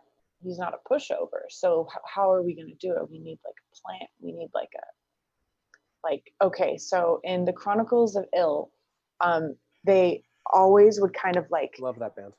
It's so good. Okay. So, but like, I mean, like the best kind of battle scenes, they all kind of like put their armors and their arm together, they're like, weapons or whatever together. And they're like, okay, you're going to go to this side and you're going to stay in the shadows and like you're throwing daggers. Cause remember, there's the guy that always throws the throwing daggers. He's like an elf. So cool. so like, but like I can't do anything except sometimes look scary apparently, and like I have a ball of farts. Didn't you shoot So lightning? I don't know how I mean- did that. I Like did it Emperor by Palpatine style? I know it was like so Star Wars. I don't know how I did that though. I can't do it on purpose. At least I haven't ever been able to. When I tried to do it, I was looking at you while you're snoring. What? Whatever.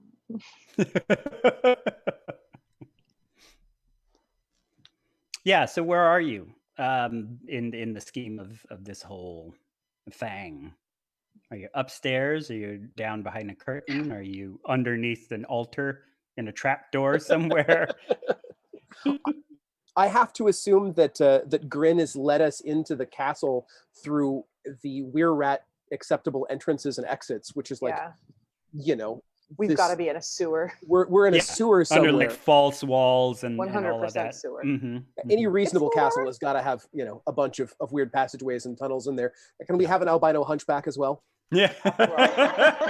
Oh, I was hoping for a crocodile. No crocodile. Oh, That's okay. fine. How about an albino hunchback crocodile that's, Now we've got it. yeah. Yep.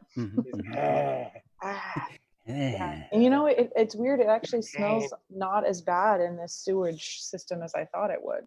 To me. And Buhai's like, This is what I'm trying to say about the stabbing. I actually don't The smell stabbing hurt anything. less than I expected. The sewers smell less than you expected. This is the parallel. Anyhow, Sometimes you talk and I'm just like, shut up. So pretty much every time I talk, I think you say that. But Yeah. anyway, so like, but what kind of like fighting stuff do you have? All we know about you, John, is that one time you got nicked in the leg and it didn't hurt super bad. So what have you got to bring to this equation? I have my axe, like anything like that, nothing. occasionally a blue torch. I've been carrying around a crossbow for like 2 weeks. Okay, so I figured out how to load it consistently, so that's great. I could probably shoot somebody, although that seems awfully savage. yeah, but like Dame said, we're supposed to like, roar. Right? Yeah. Patriarchy. Buhai says, yeah. Yeah. So are we seriously just getting together to murder your ex-boyfriend? I mean, this seems weird. Why would Yeah, we it talk sucks about for you, huh? it? Oh, God, right. You Jesus. never know which ex-boyfriend's next. I'm on her side. She's got a really sweet wand. Yeah, I spent the $1,000 to get the good one. But seriously, and I mean, I feel like Dame's got the most like actual skills out of all of us. Like, but you're all like, I don't Jarky know. and mechanically and So can I ask a point of order? Yeah. So things that I don't understand yet about our storyline. For instance, we got dropped in this world and John and Moira and I went on this adventure, and John and Moira have kind of fallen in lockstep behind me, but how do they know that something, I mean, I'm kind of wondering as a viewer, why would these two have decided to follow me into battle? And is there something I can do about? I mean, I could just tell you That's why. up to you I could tell you guys. too. Inspiring. Yeah, would you like to know why I'm here? Yes. I can answer that. Yes. Go for it, John. Yeah, I mean, mostly, Dame Harlowe, because you're my friend. And that's pretty much it. Like, this is a thing that was really important to you. You wanted to go here. I'm not super keen on murdering somebody I've never met before, but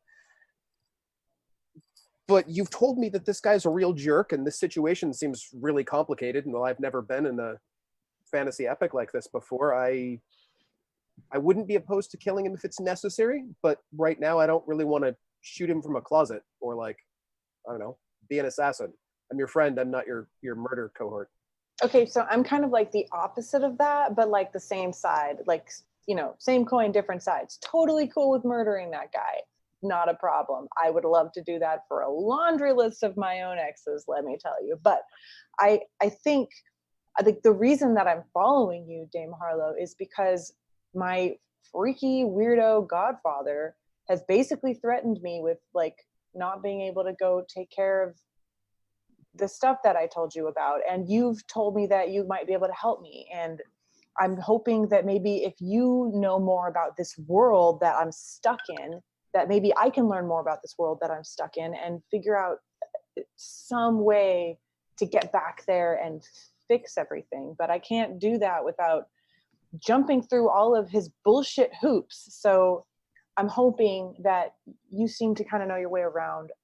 I can glom on and figure out what I'm supposed to do next. Okay. Totally cool with killing your ex, though. Let me make that crystal clear, underlined, bold, italicized. Okay.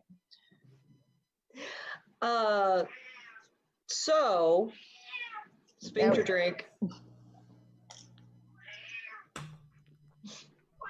This is going to be a really hard segment because I know her and I know she's not going to shut up. Now it's her time to shine. She is on. And you know that like your family land has been occupied, and Right. what you've surmised is this shadow self of you, Dame Harlowe, is looking to complete the marriage. And if that marriage is sanctified and complete, then it seems like the power over this land will go over to the Requiem, and they will occupy the land and change our wonderful. It's not necessarily democracy, but take away the royals here and supplement a much more tyrannical rule. Is there any Shark fascist. need? Yeah. Is there any need for? Okay, let me tell you what I'm aiming for and trying to be all clever about. No, I think I'm reaching too far. I'm seeing command. Nah, or just say it. Okay, so I'm seeing protection from good, evil, and good.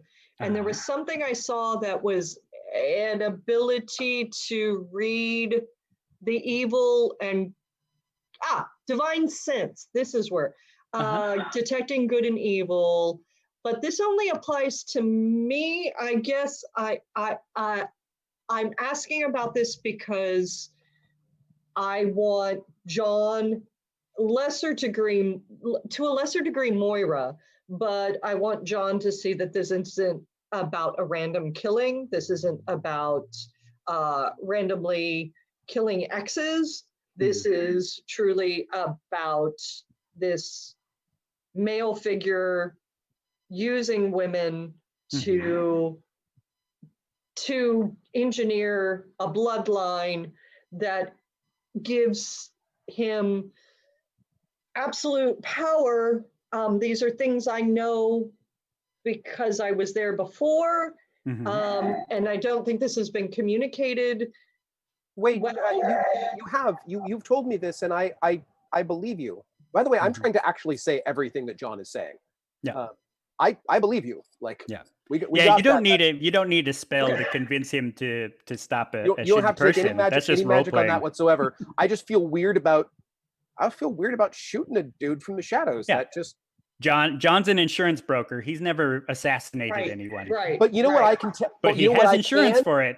But you know what I can do for you that like might make perfect sense in this situation? If you get me anywhere near his books, I can show you exactly how dirty this dude is, and I can prove it with numbers. That's my magic. You want me to use some magic? I'll show you some fucking witchcraft right there. Yeah. Cook the books, John. Just saying. I want me to use all my sorceress power. You got me. All right. So that's going to bring us to 10 o'clock. And that's our 10 o'clock break. And so why don't we go ahead and take a break, and we'll have you all plan while you're off the stream, while our folks take a look at some lovely commercials and support the stream that way. Thank you so much for sticking around, everybody. We're having a great time in the Aternium Road. We'll see you in 10 minutes. 10 minutes.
Hello, hello. We're back for our third and final act of smashing the patriarchy. It's going to be very exciting. They have a plan. Now, Marcus Flores, Dungeon Master, take it away and bring it home, baby. Wait, sorry. I can't hear you. Big plan. Our Okay. good plan. Our plan to smash the patriarchy. We have snuck our way into Castle Linsmore. The grand ballroom is set for this wedding. As we know, our heroes know, to the fake, the doppelganger, the shadow self, Dame Harlowe. Real Dame Harlowe comes up through the sewers with her gang. John Lark, Grin, and the floating swamp gas cloud Buhai will run off to some of the royal council members' homes, chambers in the large castle to hopefully find evidence that the royal council was in collusion with the Requiem and in fact arranged this wedding to sinister deeds. And meanwhile, Moira and Dame Harlowe are making their way into the grand ballroom to stop this sham of a wedding. The music starts. You see the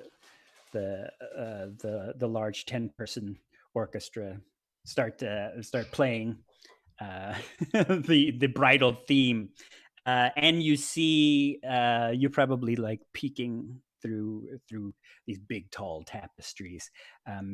You see yourself, your earthbound self, Dame Harlowe, in your human form, in gown, being led this time not by your father, Marquis Roland, but by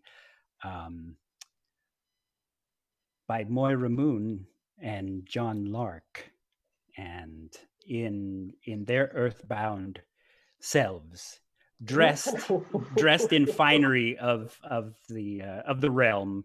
Moira looking around nervously, but very, very happy. She's like looking because people are paying attention to her. John Lark is waving. She's got to be waving. John Lark is clutching some sort of what looks to be an attaché case, and trying to look.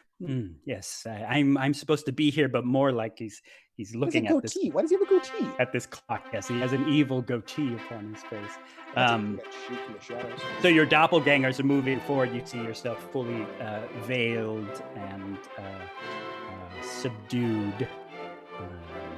So carrying themselves in a way that you would not, that you yourselves would be like, oh, that's not the me.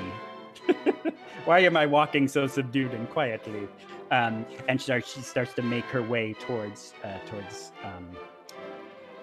the front of the cathedral, and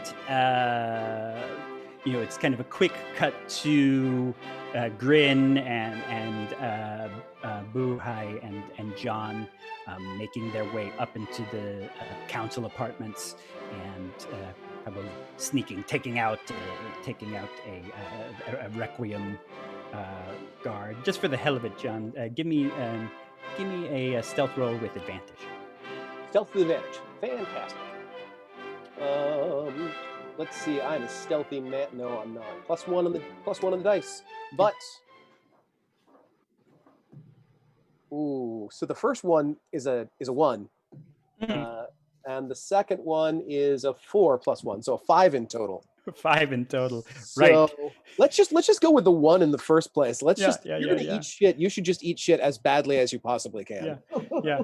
So it's this scene of where we're like, ooh, they're all very sneaky and cool and the were-rat has, of course, this silvered dagger in his hand. It kind of burns, but he's like, doesn't care, and he stabs into the neck of this Requiem guard, kind of leaps up on him, tries to get that sneak attack, and it plunges into his clavicle. He groans, and he's like, he's down. And then as he's talking, he's like, down. Now we just move down the hall. Down that, you just, the audience will see this lumbering shadow of this Requiem guard now becoming more shark-like. His teeth start to salivate, and he's behind him. And then it's a scene of you guys booking your way to very Keystone Cop style, like through different hallways, back and forth by doors, and you're running behind him, he's running behind you. Boo-Hi's just by himself now. And then we cut back to the wedding. I need a blue ascot right now. Yeah, pretty badly. And in the wedding, they march forward. The music crescendos and stops. The veil is still on the bride, and give me a perception check, Dame Harlowe. All right, and which one do I roll for that? That's a D20, and you'll be adding your perception. Oh, it says you have Which advantage, is... so you're going to roll 2D20 and add +2. 2 + 2, yes. You'll take the best of the roll. No whammy. Son of a bitch. 5 then that includes my +2. And then you get a second roll with that. Okay. Yay. Oh my god! A natural motherfucking 20. Oh, advantage, snap, son. You see it. The wedding gown she wears is an exact replica of your gown. In fact, it's not a replica; it's the exact gown. But added, take it off at the altar. Yeah, added to the gown is a long ostrich feather, looking a lot like the feather that the wizard's apprentice was wielding to call forth that bed and whatnot, but in different scintillating colors. So you surmise it's some sort of arcane item that she has on her person, a very powerful arcane item. And Moira, give me an arcane check. Yes, sir. Oh. Nat 20. What? Jesus. Wow. Yeah. The girls are killing it tonight. Oh, fine. Meanwhile, John running around while Yakety Sax is playing Benny Hill theme. 2 20s on your end, a 1 over here. Yeah. Oh my goodness. These are actual dice. These are actual dice. Really I swear to you, Scouts honor really happening. At least my one. I mean.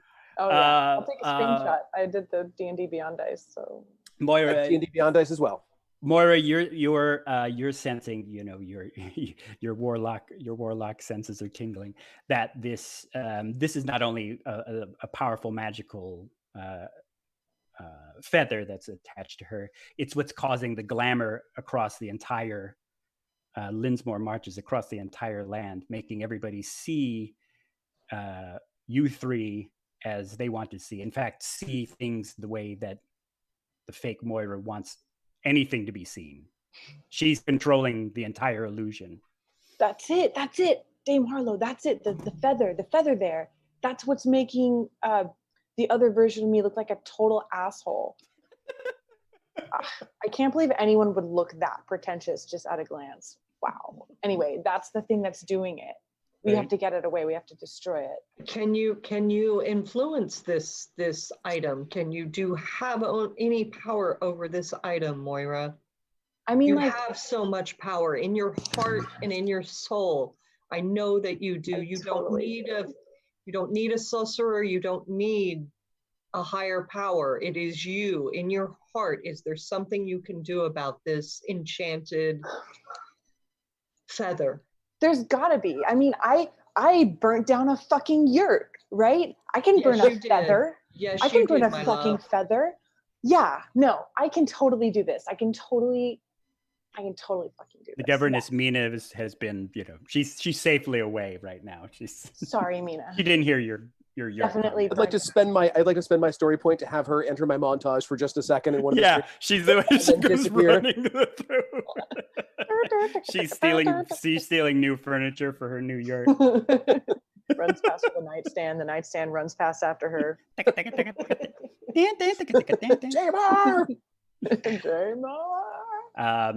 Right. So the wedding starts to proceed. I just got to get down there. We got to get down there, and I'll get it. I'll get it for you. Yeah, and the old primate starts, speaking the older language of the Linsmore marches and going through some of the ceremony, so the wedding is in full swing. What are you doing? So again, remind me, when it comes to, I'm thinking of ways to help Moira. I'm sorry, that's a sphincter shot. That is one. Wedded bliss.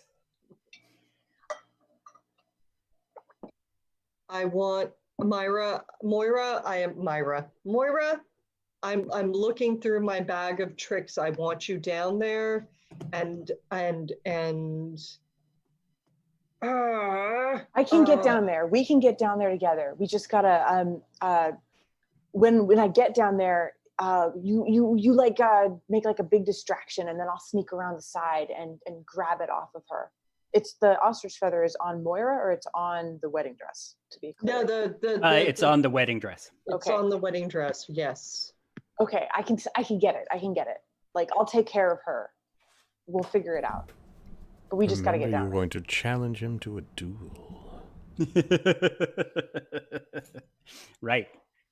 Right. So how do we get down there? How do we get down there, and what protections can I grant you, Moira? We run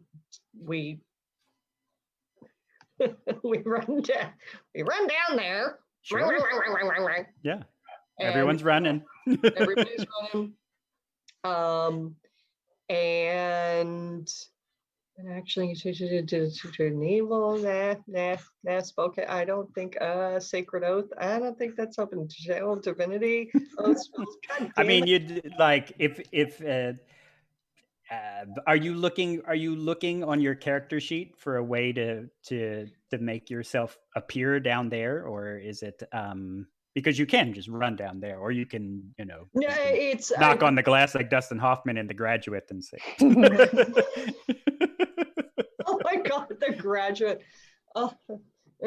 Okay. Yeah, so I know that we can get down there under our own steam.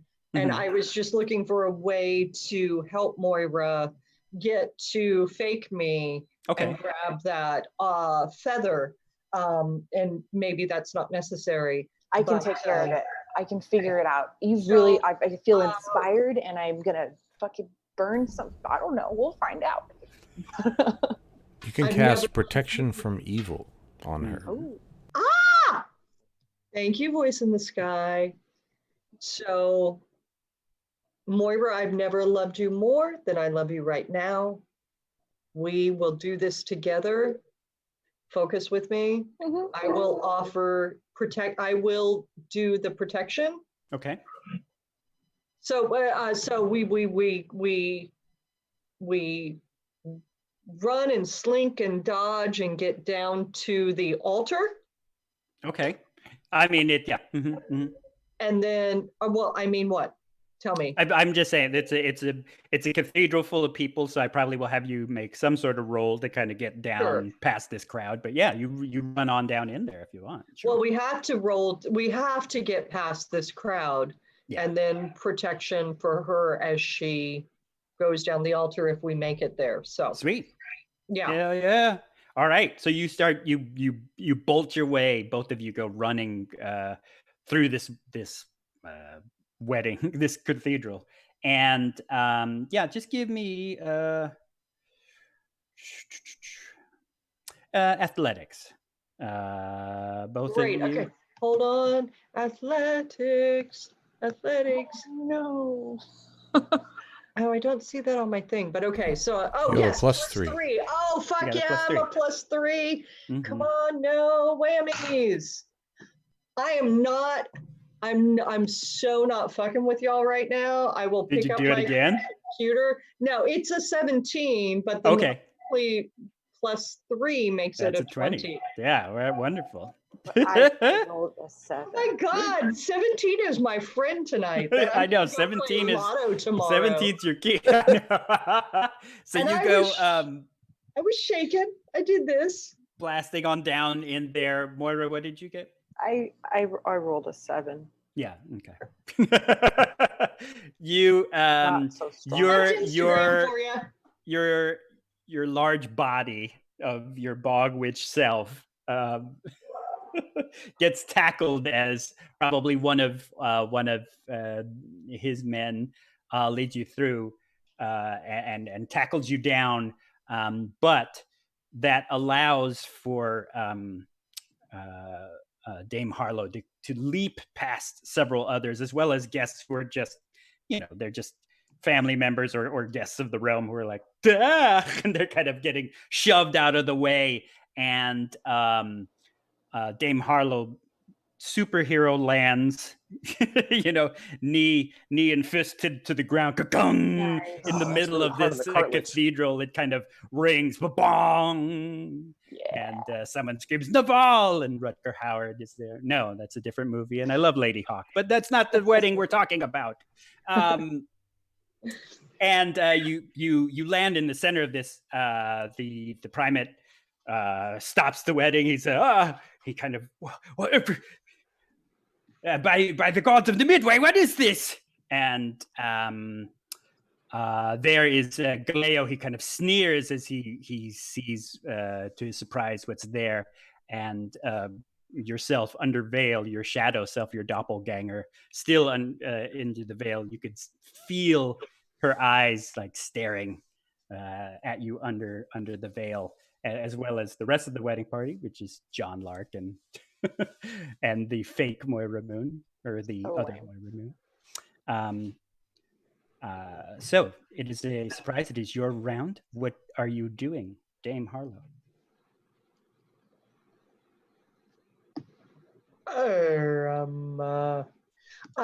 Well, so I don't understand what happened with Moira's role and where that leaves her. She just got tackled. She failed her athletics roll and got tackled.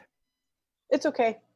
You get to like have superheroed into the middle of the whole thing, and I in effect distracted the guards. So Wonderful. Yeah, because they're kind of hoisting her up. I have landed in my superhero pose with the arm down and the crouch and all of that. And I stand up to my full height and presence, and I stare down the barrel of the aisle and look into It's Baron Galeo. Baron Galeo. Thank you. Mhm. I was about to say my dad's name. Baron Galeo's eyes. Yeah, you see your parents kind of they're still under guard. The guards now are kind of armed and holding them back. And I say, my name is Dame Harlowe of the unexpected approach, Mhm. keeper of the sounding rod, and I challenge you to a duel. And Galeo is like, "What is this sorcery?" And Marquessa Harlowe throws her veil back, and you see your face on her. And then she says, "I am Marquessa Harlowe. This is some sort of sorcery. This intruder is in front of it. This is the person I was speaking of." And you see the feather.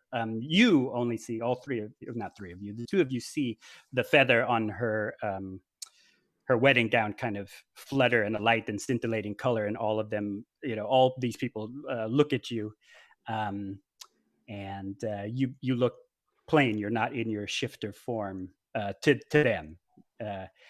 And she says, "This is the trickery I was speaking of to disrupt our wedding. I command the people of the realm to seize this political fool."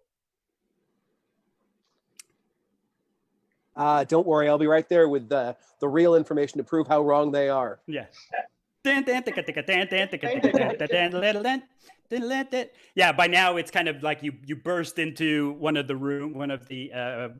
royal council apartments and slam the door shut, and you hear this slamming and are like bashing against the door, and you're like, paperwork. You're running through all these like tomes and books and and whatnot. Probably we'll cut to you finding this. My brief moment is Buhai, personal bubble. I know she said stay really close to my face, but you don't have to do it all the time. A little bit different. Just a little. I'm protecting you. You are wonderful. Thank you for your protection. It just kind of floats like this cloud near your face, this stinky brown yellowish cloud. Kind of looks the color of avocado. Avocado overripe. But yes, he stands back, and the Wererat grin kind of latches the door, and he's like, whatever you need to find, man, find it. I'm working on it. And you're rummaging through stuff. All right. You sure we don't know each other from somewhere else? Later, we'll catch up later. We'll catch up with a drink later. Who files things like this? You people have terrible timing.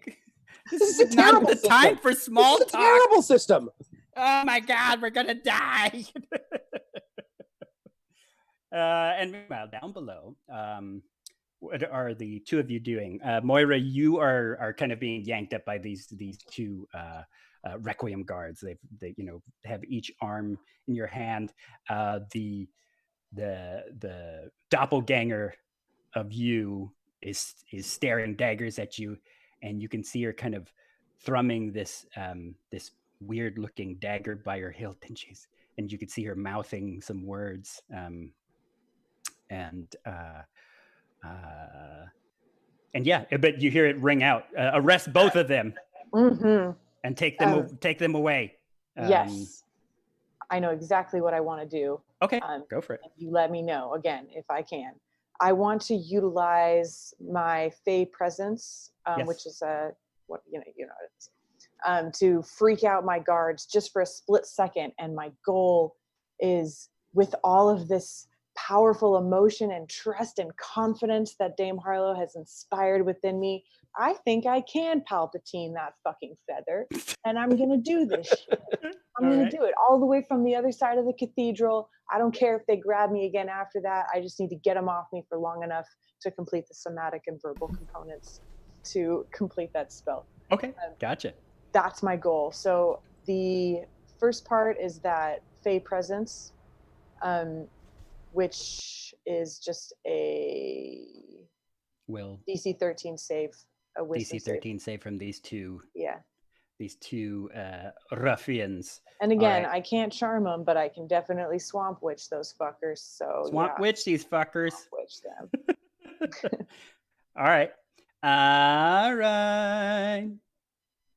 waiting for my voice in the sky to give me a roll. They do have disadvantage against her because of the protection. Right. They have a disadvantage to attack her. Mm-hmm. Yes, they rolled a 4 on the dice. Nice. All right. So they are they just have this person in their arms, and suddenly you grow again in not only your aura but also seemingly your height. Your bog witch persona leaps out at them, and they instantly release you and drop back, and they try to go for their weapons, but their hands are shaky. You see them, their version of fright is, of course, to try to intimidate. So their mouths are lined. You can see with their 3 folded shark-like teeth, and they growl, but they're like not coming anywhere near you. And in fact, a lot of people are freaked out right now. There's Yes. the wedding guests are like, oh my God, this dramatic wedding thing and a duel perhaps. And oh my Jesus, they're like, by the gods, there's this bog witch in here.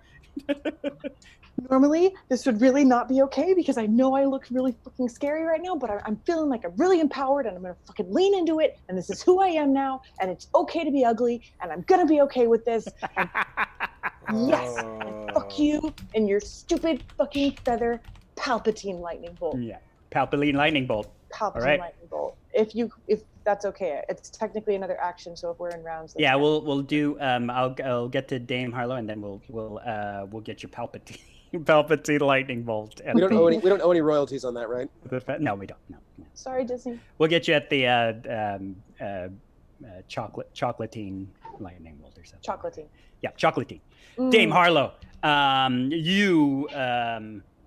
you announce a duel. Do you want to spend your story point, your story token, which means he will not refuse. You won't even have to roll. We're just going to think of a condition that this is it has precedence to challenge for duel in such an instance. Wait, say that again. I'm sorry, I was distracted by my sphincter. Oh, nice. Do you want to use your story token that I have given you to make it a fact that challenging for a duel at a royal matrimony happens often and it has a bit of precedence, or do you want to save that for something else? And we'll deal with the confusion and the yelling and the and all of that.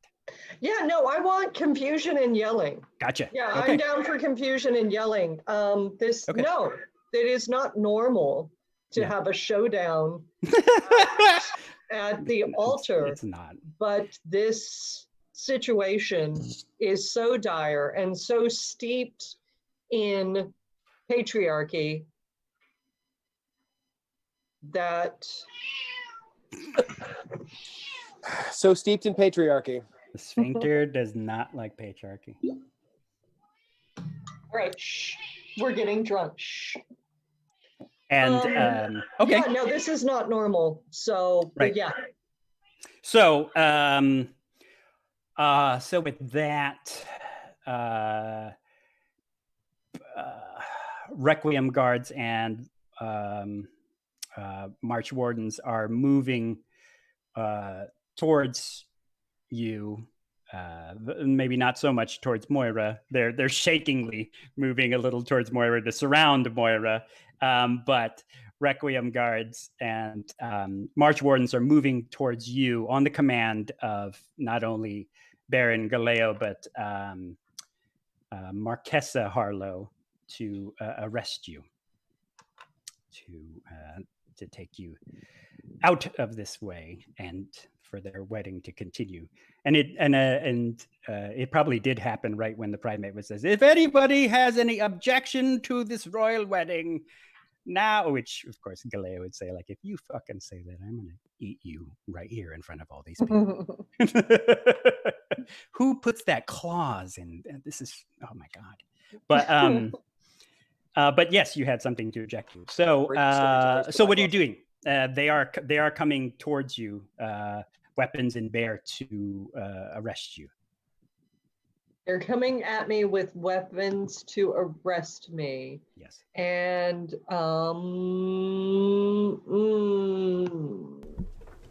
You should use your story point now. Not tell you how to play your character. I'll take it though, because I'm like searching through my paperwork. Right, yeah, I see you wanting to use command again on an entire skirmish force. I've got, my sphincter is no help right now. Yeah. Okay. Right. Well, if you'd like to spend that, how would you like to spend that? Your story token means you get to introduce either a fact or maybe script change a portion of it to further along the story in your favor. So. Well, ultimately, I want to get to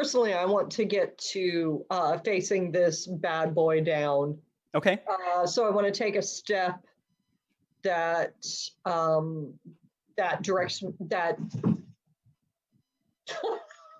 Sorry, my cat just slid across the floor in a way I've never seen before. She's trying to help John Lark find paperwork. She did, and she wiped out on some I don't know. She's rolling a 1. Right.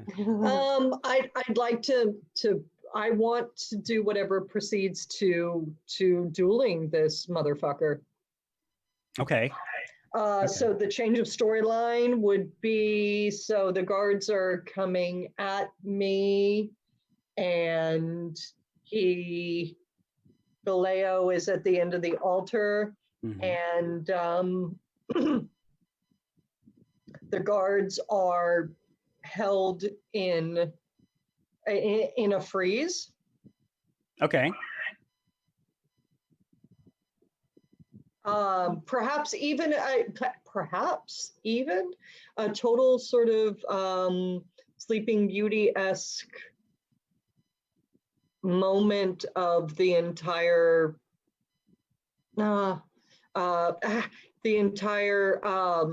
the entire wedding situation freezes, and it's just me and Galeo eye to eye. This is asking a lot. Okay, the goal is to get to Galeo and duel him. The story change would be that nobody is holding me. They're all stunned in silence. What about a family member's uprising from the audience? There are, in fact, supporters to Dame Harlowe here that are like, wait a second, that's actually her. What's this fucking sham? Get him. Yeah, just enough to keep the guards from knowing what to do. Okay. I mean, if you'd like to do that. Or the feather thing is sort of picking at me, that I want the feather, I wanted to take the feather and be able to swirl it over the shadow self and inspire her to tell the truth, which is that she is meek and retiring in the outside world, and that is her true nature, which is diametrically opposed to what Dame Harlowe is in the Midway. Okay. Okay. So many things that there is so many things want to do. Okay. Yes, I want to use my storyline change is the base here. Okay. Okay. So you you leap across and snatch the feather from her gown, right?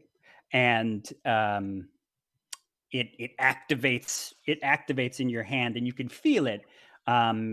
That it is holding up this illusion, not only visually, but mentally in people, perceiving the world the way she wants to be perceived. And you expose her, and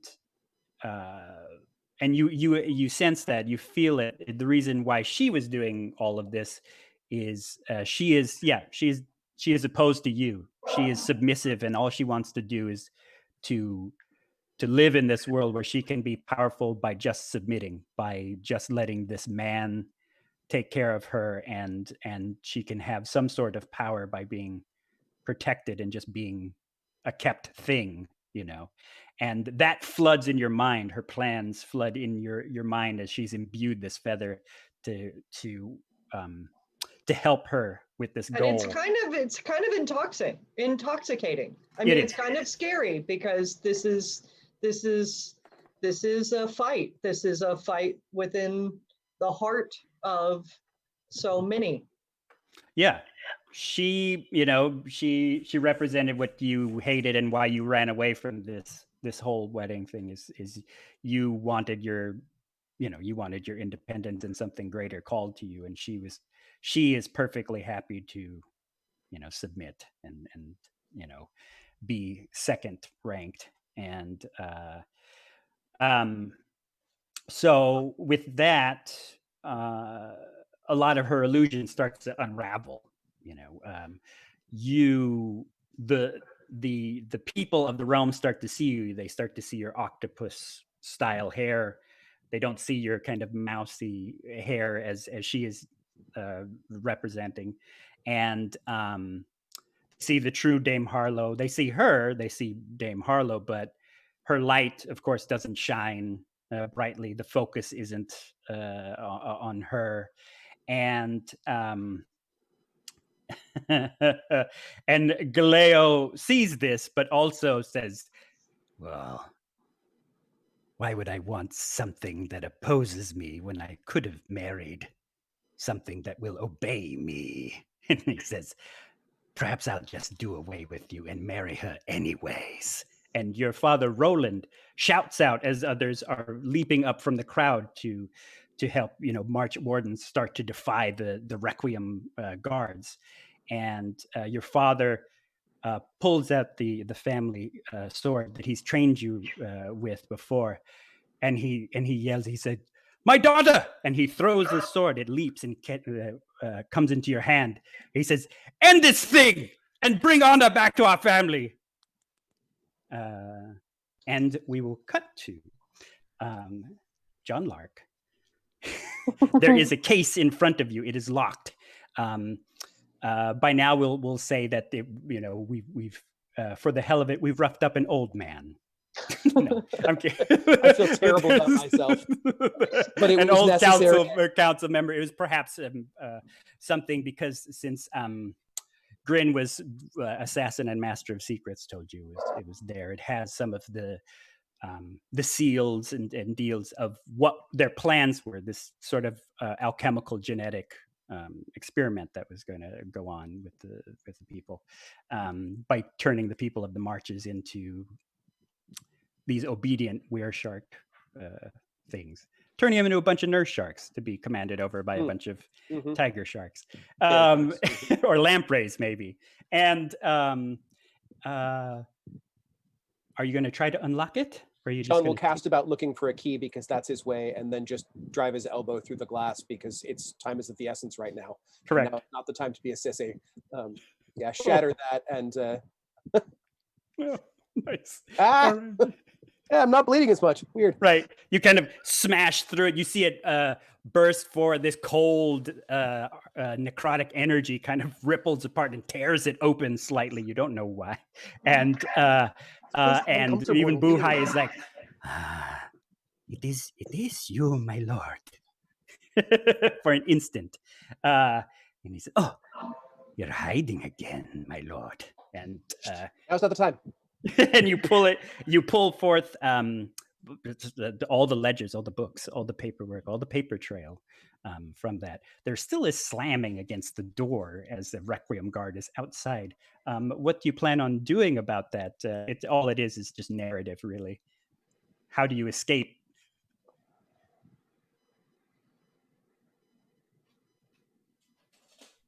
Oh, John is so used to not being John is so used to not being recognized. I've got a handful of paperwork. I'm going to look around really quick, open a window, Okay. and then click the door open, like stand back and kick the door open and be like, I will cast disguise self if you want, in order that I just look like somebody else completely, but I'm so used to not being recognized. I'm like, they went out the window. They went out the window. Right. And then cut the next direction. Okay. Just lock the door behind me on the way out. Hopefully they will ignore the weir rat and the floating gas mask that is also a floating gas bowl that's also been with me. But whatever. Weir rat saw you change, so I'm gonna shit. God damn, he got a 19 to hide. He's fucking hiding. And the Buhai just becomes clear. A fart gas. He bursts in and he's like, old man. Yeah, he's just an old man passing gas, and the Requiem guard looks down, sees a courtyard full of people. A courtyard full of people running from the cathedral. So something must be going on, and he kind of shoves the old man out the way, and runs down. All right, down in the great cathedral, you are all around. Requiem guards are being kind of held at bay. A duel is, and Galeo says, "Hold! The only blood that will be spilled is by this impudent thing in front of me." And he gets out his sword, and a duel shall commence. Let's roll initiative, Dame Harlowe. You're gonna kill your misogynist ex-fiance. Here's hoping if suddenly 17 dries up, I'm fucked. I'm doing D20, right? Yes, D20, and you're gonna add your initiative, which is your dexterity modifier. Wonderful, wonderful. Hold on. Looking at dexterity. I see it. Dexter. Wait. Dexterity. Oh, +2. Yes. That ain't so bad. 12. That includes the +2. That's okay. Okay. The Duke rolls 13. Fuck you. 13. He kind of is smirking as he says, "I've got this," and suddenly it's like a blur. Like, I mean, he is a shark thing. It's like you don't even see it. He slashes forward with this blade. It's almost like a scimitar, and you've seen it before. And I've seen it all before. And we roll to attack with his blade. Voice in the sky. Roll. He does have a +4 to hit. He rolled a natural 1. Oh! Oh, damn. Son of a A bitch. fumble. Oh my god. Jesus. How embarrassing for him. How embarrassing for him. He was so intimidating. And then all of a sudden, I mean, his boys are watching. Like, this The isn't nerves, right. man. The nerves got to him. Stressful Yep. situation. Stressful situation. You know, his wedding day, probably went out drinking night before. Oh, yeah. Oh boy, why do they always schedule that bachelor party the day before? It seems. I like know. I don't understand. Dumber than a the box of terrible rocks, idea. you boys are. I will roll my fumble, and let's see what he does. He trips and falls. He wastes his action. You're prone and must use an action. Okay, so he lunges at you, expecting no less. He's like, a Wereshark creature. He's like, "Pah, I've got this," but you move just as fast, which causes him to overcompensate. He lunges forward. He trips and falls down the 3 marble stairs in front of him, in front of the cathedral. His sword kind of knocks from his hand, slides away a bit, and everybody is looking and slightly amused. It is your go. He does not get his second attack. So that your go means I roll again? You get to attack. Oh, but of course. So he has fallen in front of me? Yes. So he is prone, so you get to whatever attack you do will be at advantage, meaning you'll roll twice and take the best result. Wonderful. So he is prone in front of me. I'm thinking of using is that grapple? I'm wanting to get him bound. Okay. You can use the whip to do that. Yep. Right. Okay. So, no, but I've had this. I've got this wonderful Sook family sword, but I can use the whip. Mm-hmm. Okay, so we're gonna use the whip. Yes, use the whip. I'm gonna use the whip to bind him. The bullwhip, the longer, Gotcha. not the dragon tail. Right, I assumed so. All right. So, excuse me. Like you would be attacking him, just roll to attack. We'll use the whip effect to entangle him. And what do I have to add? +4. So you have a +4. You're going to roll it twice, too, to get the best result. Okay, the first one was just a 3, so that's crap. That's Okay. 7 with the +4. Come on. What happened? Did you get 17? 17. 17? Oh, my I God. swear, I feel I know that it'll fuck up the frame, but I really want to pick up the computer and show Like, you. dump that it it's onto the first, yeah. right there. Right. So it whips around his body. 17. This is beautiful. I have to and, write this down. and cinches him tight. You know, now it'll be kind of a contested strength if he wants to get out of it, which he is going to try to on his turn. Which I'm gonna actually turn to Moira. Are you doing anything, Moira? Are you're waiting around? Are you do notice your shadow selves are kind of slinking back as like oh shit, the jig is up. Yeah, I'm trying to attempt to.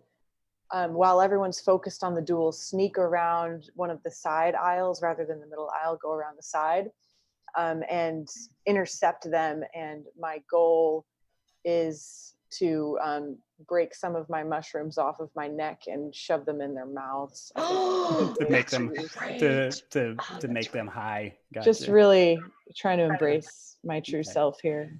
We'll say they start to sneak off, just the two of them, just Moira and John Lark. Dame Harlowe is kind of watching over all of this, or Marquesa Harlowe, and they turn around with that, and they see you, and you kind of have that in your hands, and you roll to throw that in your mouth. It's like an attack on them. Sure. And they're regular old people. They have an AC of 11. Do you want to call that like a dex? Hourglass. Oh, that's no, it'd be 10. Sorry, it'd be 10. What was that? How did you want me to? You said you wanted it to just go like a regular attack. It's like an attack. You're shoving something in their faces. You know, I rolled a 12 for a total of 14. There it is. It's like a with pie. an unarmed regular attack. There it is. And now we had said that it was a 15 to give up on this, and I will roll those just to get out the way. I got a 15 and a 16. They are disgusted as these big bog witch pawed hands are jammed in their mouth, and they're like, "Oh God,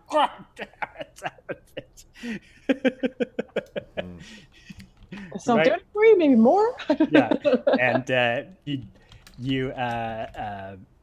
the John, the doppelganger John Lark, grabs this case, the attaché case he has, and he said, "Get the fuck out of here!" And he starts to get up to run, and you face off with Moira Moon, and she kind of pulls a dagger, and she's like, "No, I promised power," and he's like, "Fuck that, let's go!" And he kind of grabs her, and he grabs her to run, and they start bolting for the outside courtyard. Okay, Dame Harlowe. He gets up, and it's going to be a contested strength for him against you. Voice in Sky, if you would like to roll, he has a +3 on his strength. He's going to be rolling at disadvantage because he is right, prone and and he can't rise until he's no longer grappled. Correct. 7 or 7. Yeah. So he has a 10. So just roll and beat a 10. Great. So my strength is a +1. Yeah. Hey, I knew that ahead of time. Very good. You're probably Very going to roll good. a 17 again. You are rolling at advantage. No, I'm not. I didn't roll a 17. I only rolled an 11. And you get to roll a second time and take the best. Great. So 11 +1 is 12. Yeah. Because we could possibly get a crit. But I got a 4 That's fine. 1, which is 5. enough to hold him. He kind of buckles against you. And he's like, Is this your definition of a duel? You can zap him with Yeah, your you What bonus do you- zap action. What do you mean by zapping him? You with your smite, which would give him 2d8 damage. Yes. I would like to smite him. So give me 2d8 for damage, and I will take that away from his life. Okay, wait. Remind me which one is the 1, 2, 3, 4. Looks Got like it. It's looks a like a triangle. diamond. Yeah. 3. Looks like this. Yep, I got it. 3 on the dice. Okay. Roll one more time and add that. Yes, got it. 3 + 5 is 8. All right. So 8 damage. Cool. Oh, there he goes. Gotcha. Okay. He screams in pain as it racks his body. Right. So that we're cutting back to there. He did that, could not get out of that. You got to zap him. It is actually your go. That was your bonus action. So Dame Harlowe, it is your turn. Yes. You have one more zap in you. Yeah, one more Thank zap you. in you before you got to rest. Voice in the sky. So he is before me, screaming, Yeah. trying to undermine my power by using these words of is this what you call a duel? And I say, yes, this is what I call a duel. These are tools and powers that I have at my fingertips, just like you have used all the tools and powers at your fingertips without hesitation. Do not question what I will do to save the people of my land and my realm from your evil fucking intentions. We were just going to mutate and vivisect your people, but okay, sure. I mean, hell, Right. get all mad about it. Oh, so mad. No. I'm not mad. I'm drinking about it. And then rolling about it. What are you rolling about it? So he is down and out, and I have one more smite left. Yep. And Yeah, smite him. I'm gonna smite him. Smite this effer. Which means I'm rolling twice and adding the strength. Is that how that goes? Actually, you rolled D4 plus 2 for the whip damage, and Right. then D6 for this smite, since you used the one channel you have to Channel do before. the Okay, next so D6, 2, 4, that's an 8. Shit, sorry, hold one. on. So roll a D4 and roll a D6, and then add 2. A D4 Oh, that's wrathful smite. I thought you were using divine, which is and D6. She did okay. use that last turn, but she can only use that once per long rest. That's right. It's the Right, once and okay, switches so over. D4, So many smites. right? 1, 2, 3, 4, and D6. All right. Wrathful Smite will make him frightened unless he makes a wisdom saving throw. Mhm. So 4 plus 6. That's how Gotcha. that works? Yep. 10 points of damage plus 2. 10 points of damage plus 2. We got 12. And he needs to make a Wisdom saving throw. he needs to make a rolls- wisdom save against a target number of 11. He rolled an 8. No. And he only gets a +1 on his save, so he has Frightened. a frightened. So he is cowering beneath you, in pain and in agony now. His life force leaking away from him. Right. It's his go. He's awfully frightened and pissed off. I would like to try to get out of here, he says in his own mind. Let me give it one more go to get out of here. Give me a opposed strength check. He does have a... He'll be at disadvantage. Yep. That's a 7 or an 18. Too bad. Oh my god. It's about as good as he got is a 7. Jeepers. Dame Harlowe, please give me a strength check. Roll your D20 and add your strength bonus. But I'm Yes, pretty sir. sure you've got him. Okay, strength is a +1. Yeah. And I have 9. I have 10 with the +1. So I have 10. You can And roll I again will- if you'd like. And you can roll again because possibly you could get a crit, which will Okay. have you do some extra. That's 15 on the dice +1 for Okay. strength. He is locked in and in pain and in agony. John, you make your way into the cathedral running with the paperwork in hand. So much running today. My cardio levels are just amazing. Yeah. Got your Fitbit working. Do you think you've been doing your row? You're doing your Right. row at Living a desk life, man. That's no way to live. Just running for your life. Wait, getting stabbed in a swamp? No, actually, that dust life has a lot to be said for it. Delivery. Anyhow, you come running in.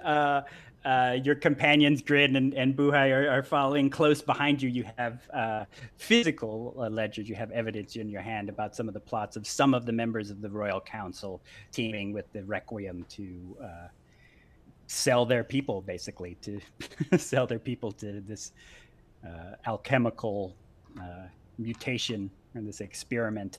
And what do? You come in and you see Dame Harlowe like looming over this huge man who now is, you could tell, is frightened. You know, he's trying to hold it in. He's not whimpering or crying, but he is stunned. His mouth is agape. He tried to be badass and is not. Wrapped in a whip, racked with energy. Moira is kind of dealing with something towards the back there. But so I'll shoulder the door open. And run out to a slightly raised area that is not quite as high as I had hoped it was. It's actually one of the halfway antechamber entrances, so it's the mid stairway rather than the raised area. And be like, I have, and then notice that there's everything's going up. I've got proof that everything is, but you seem to have this under control. But when you're ready, I have proof that dude's getting his ass kicked, apparently. You see, not see, but you,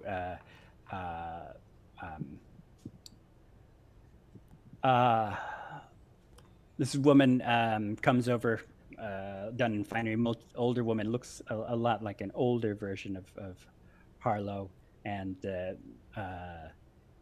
she kind of is shaking her this man's arm as he's screaming, like, you know, he's screaming for his daughter, like, end this line, you know, and she says, come, what do you speak? This is proof. It's an illustration of his plans. It's in his own hands, signed between him and council members, which I actually have no idea what they look like, and you might be one. It just says names. I see some familial resemblance, but yeah. Are you? No, maybe this is. this is where script writers are like, we don't got time. I've got it. I'm going to give it to Dame Harlowe. I'm sure you're probably fine, but on the off chance you're an evil aunt, let's just. Do you even see your shirt that says Mama Harlowe? Yeah, we're right there. We're not screwing people over right now. I see the resemblance, but yeah. Yeah. You hand it to her, and she calls forth. She calls forth and takes her place back as the Marquesa, and she says, "I, Marquesa Harlowe, call forth the arrest of, you know, this council member, whatnot." And march wardens go towards and start running through the crowd. There's people running everywhere now, but others are kind of looming around, being like, "Oh shit, it's a fight! I want to see a fight." You know, you're in your schoolyard watching a fight. And then we cut to Dame Harlowe, and then I'll cut to Moira. Dame, yeah, you have him right where you want him. You can feel his life energy ebbing away, and he is. You could see even in his jet black eyes there is terror in his eyes. His grand stature is diminished, and he is being snuffed out, not the way he thought he would be. And but he doesn't beg, he doesn't ask for any quarter. What do you do? He is a Wereshark, correct? Mm-hmm. And sharks must move constantly to be able to breathe. And I have no compassion. There's no room for compassion in the plans that he had. I had him by the bullwhip, if I remember correctly. Yep. He's still grappled in it. Grappled in it. And I take the final, I think, step by binding him in a beautiful shibari knot harness, leg, strapping. So you are going to use the fet to get rid of him. Oh shit, I said I wasn't going to. Yeah, I guess I am.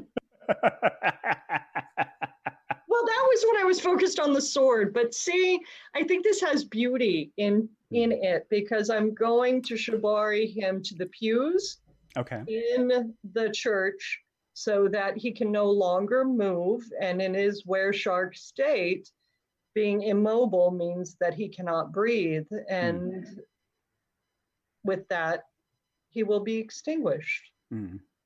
Okay. I'll say it. I'll work it that way. You did spend your story point, but I'm going to say it that because he could just turn back to being human. But you could, you can go ahead and. He turned back to being human. Sorry, I missed and that. His life. No, you could totally get rid of his life right now. He's about to go. All right, let's do it. Let's do it. I broke all my rules. I'm killing you by Fed. I know. Did. But we're at it, and you bind him for all to see, all the requiem to see, all his soldiers to see, and he you can see the violet energy crackle around him. You don't even need to roll. He really is. Oh, very almost gone, like very, very almost gone. And in fact, maybe the moving him might have killed him, but and he. I just want him to have a beautiful death. That's what the shibari No, is about. He looks. It's not about Fed. It's about beautiful weave work and knots. He looks. He looks beautiful, and you've in fact. In a strange way, honored him by putting him upright. You didn't just let him die on the floor. And he looks at you, and these eyes have you as another warrior see that he looks at you of like you are a worthy warrior, and thank you for taking my life. And he dies. He dies just like that. There's a squelch, from Sphincter, and he dies. It's the sound of his soul leaving the body. And with that, the woman that you knew as his mother, the much older woman who by now is probably 300 years old,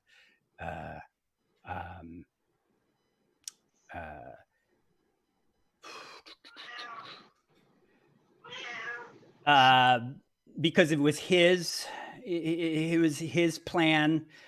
She submits to you and says, she says, I would like to take the body of my child, but he has tried to betray your people, so it is your right to have him.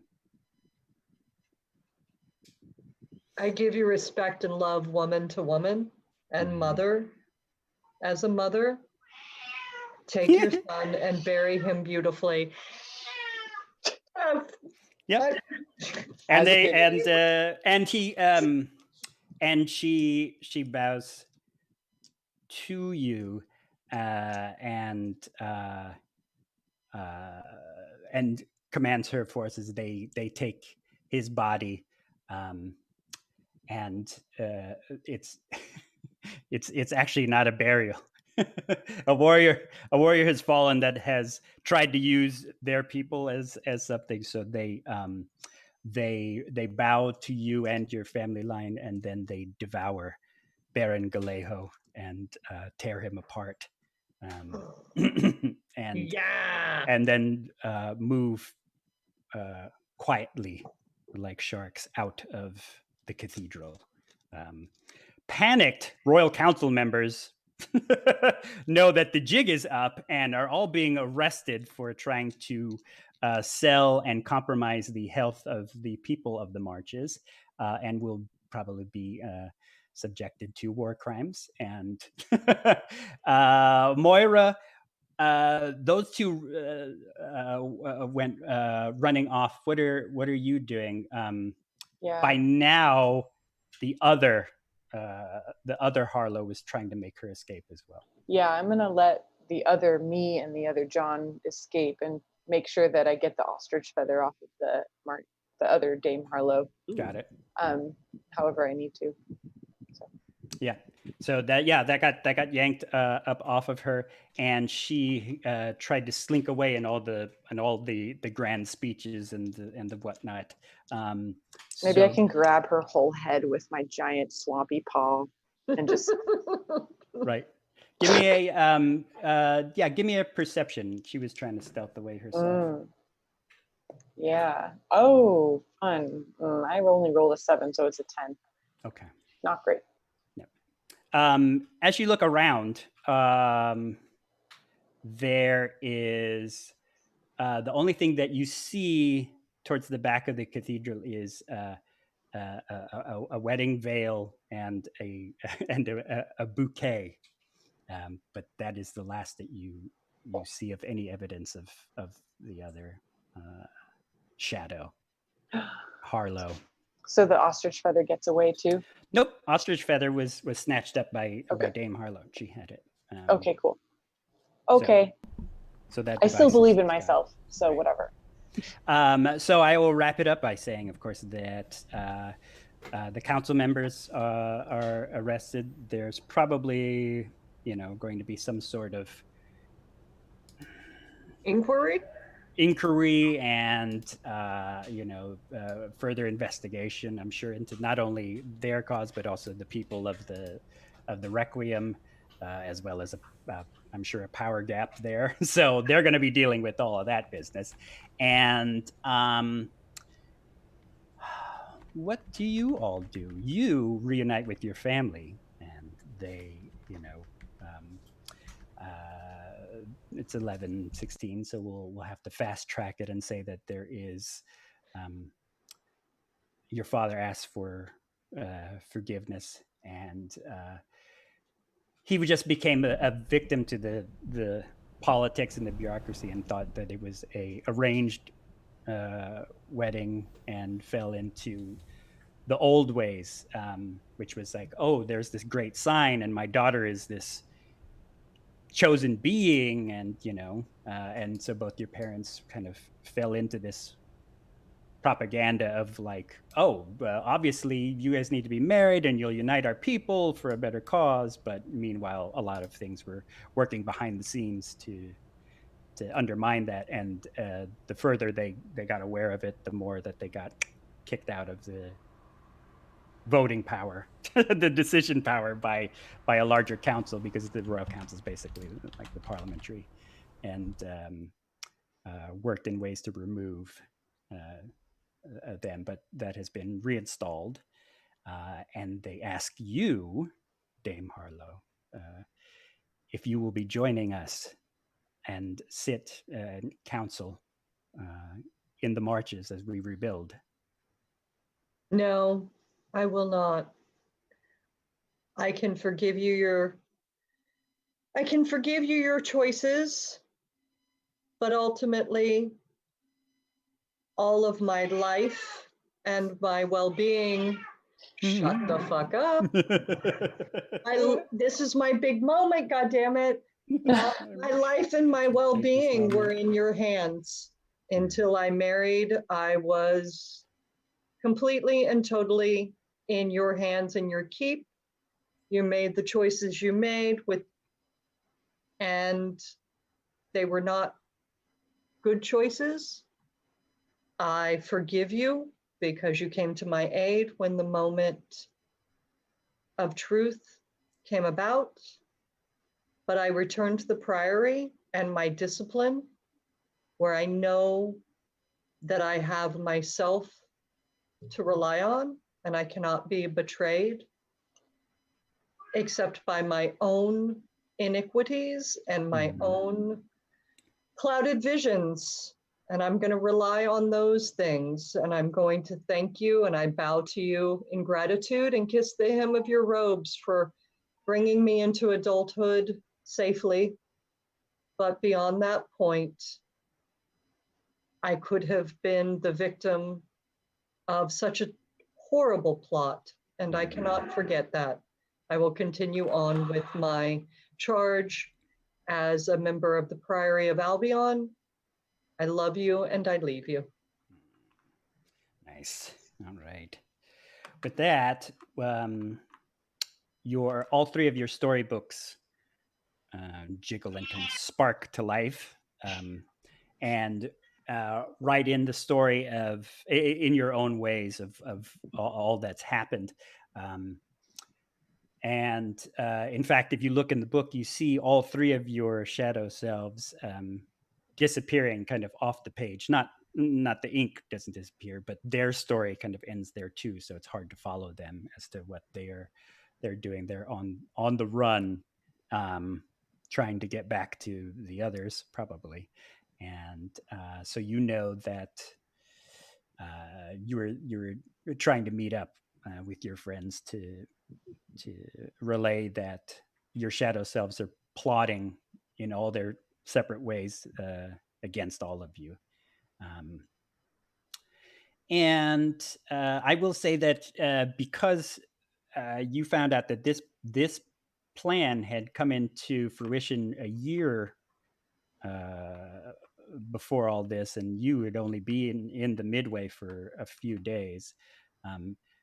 Within the pages of your books are new writings and new mysteries, and so with a bit of study, you can take a look and see what they're planning. But we can play around with that too, and a bit of narrative and what happened a year ago that suddenly sparked all of this, and because at first you thought they were created because we came to the Midway, and it seems that they had always existed in here plotting in the background for some reason. So Shit, backstory. Yeah. And then that's where we will end, as we see Dame Harlowe walking out of the cathedral with her friends John and Moira, and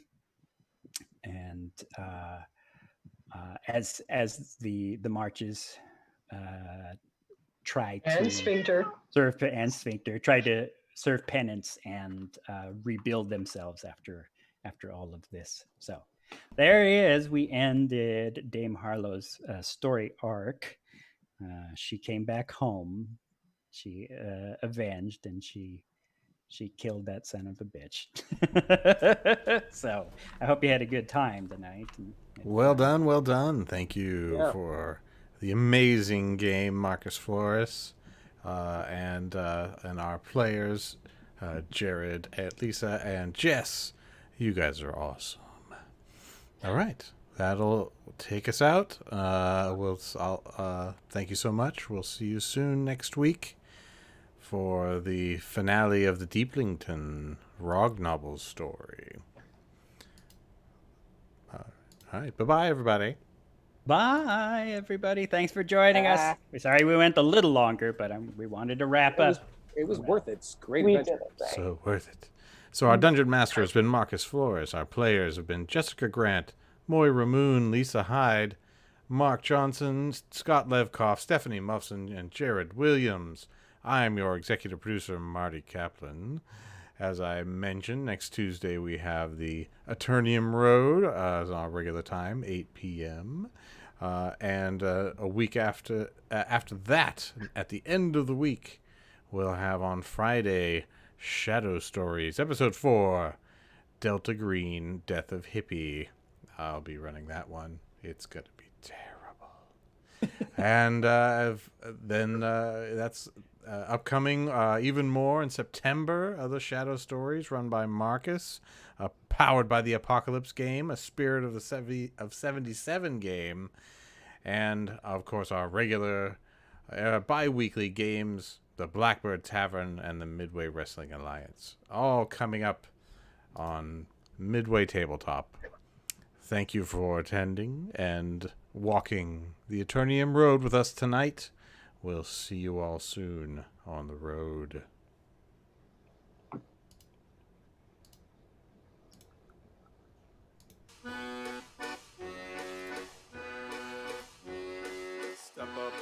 Step up, friends, now let's be going.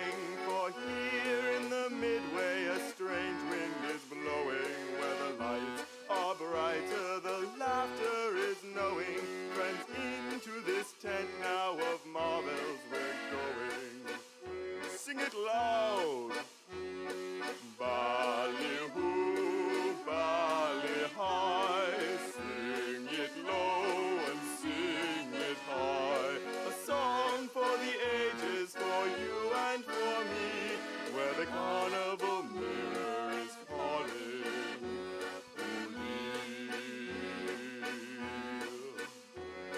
Step up now, step up, friends, now, let's be going. For here in the midway, a strange wind is blowing, where the lights are brighter and the laughter is knowing. Friends, into this tent now of marvels we're going. Sing it loud.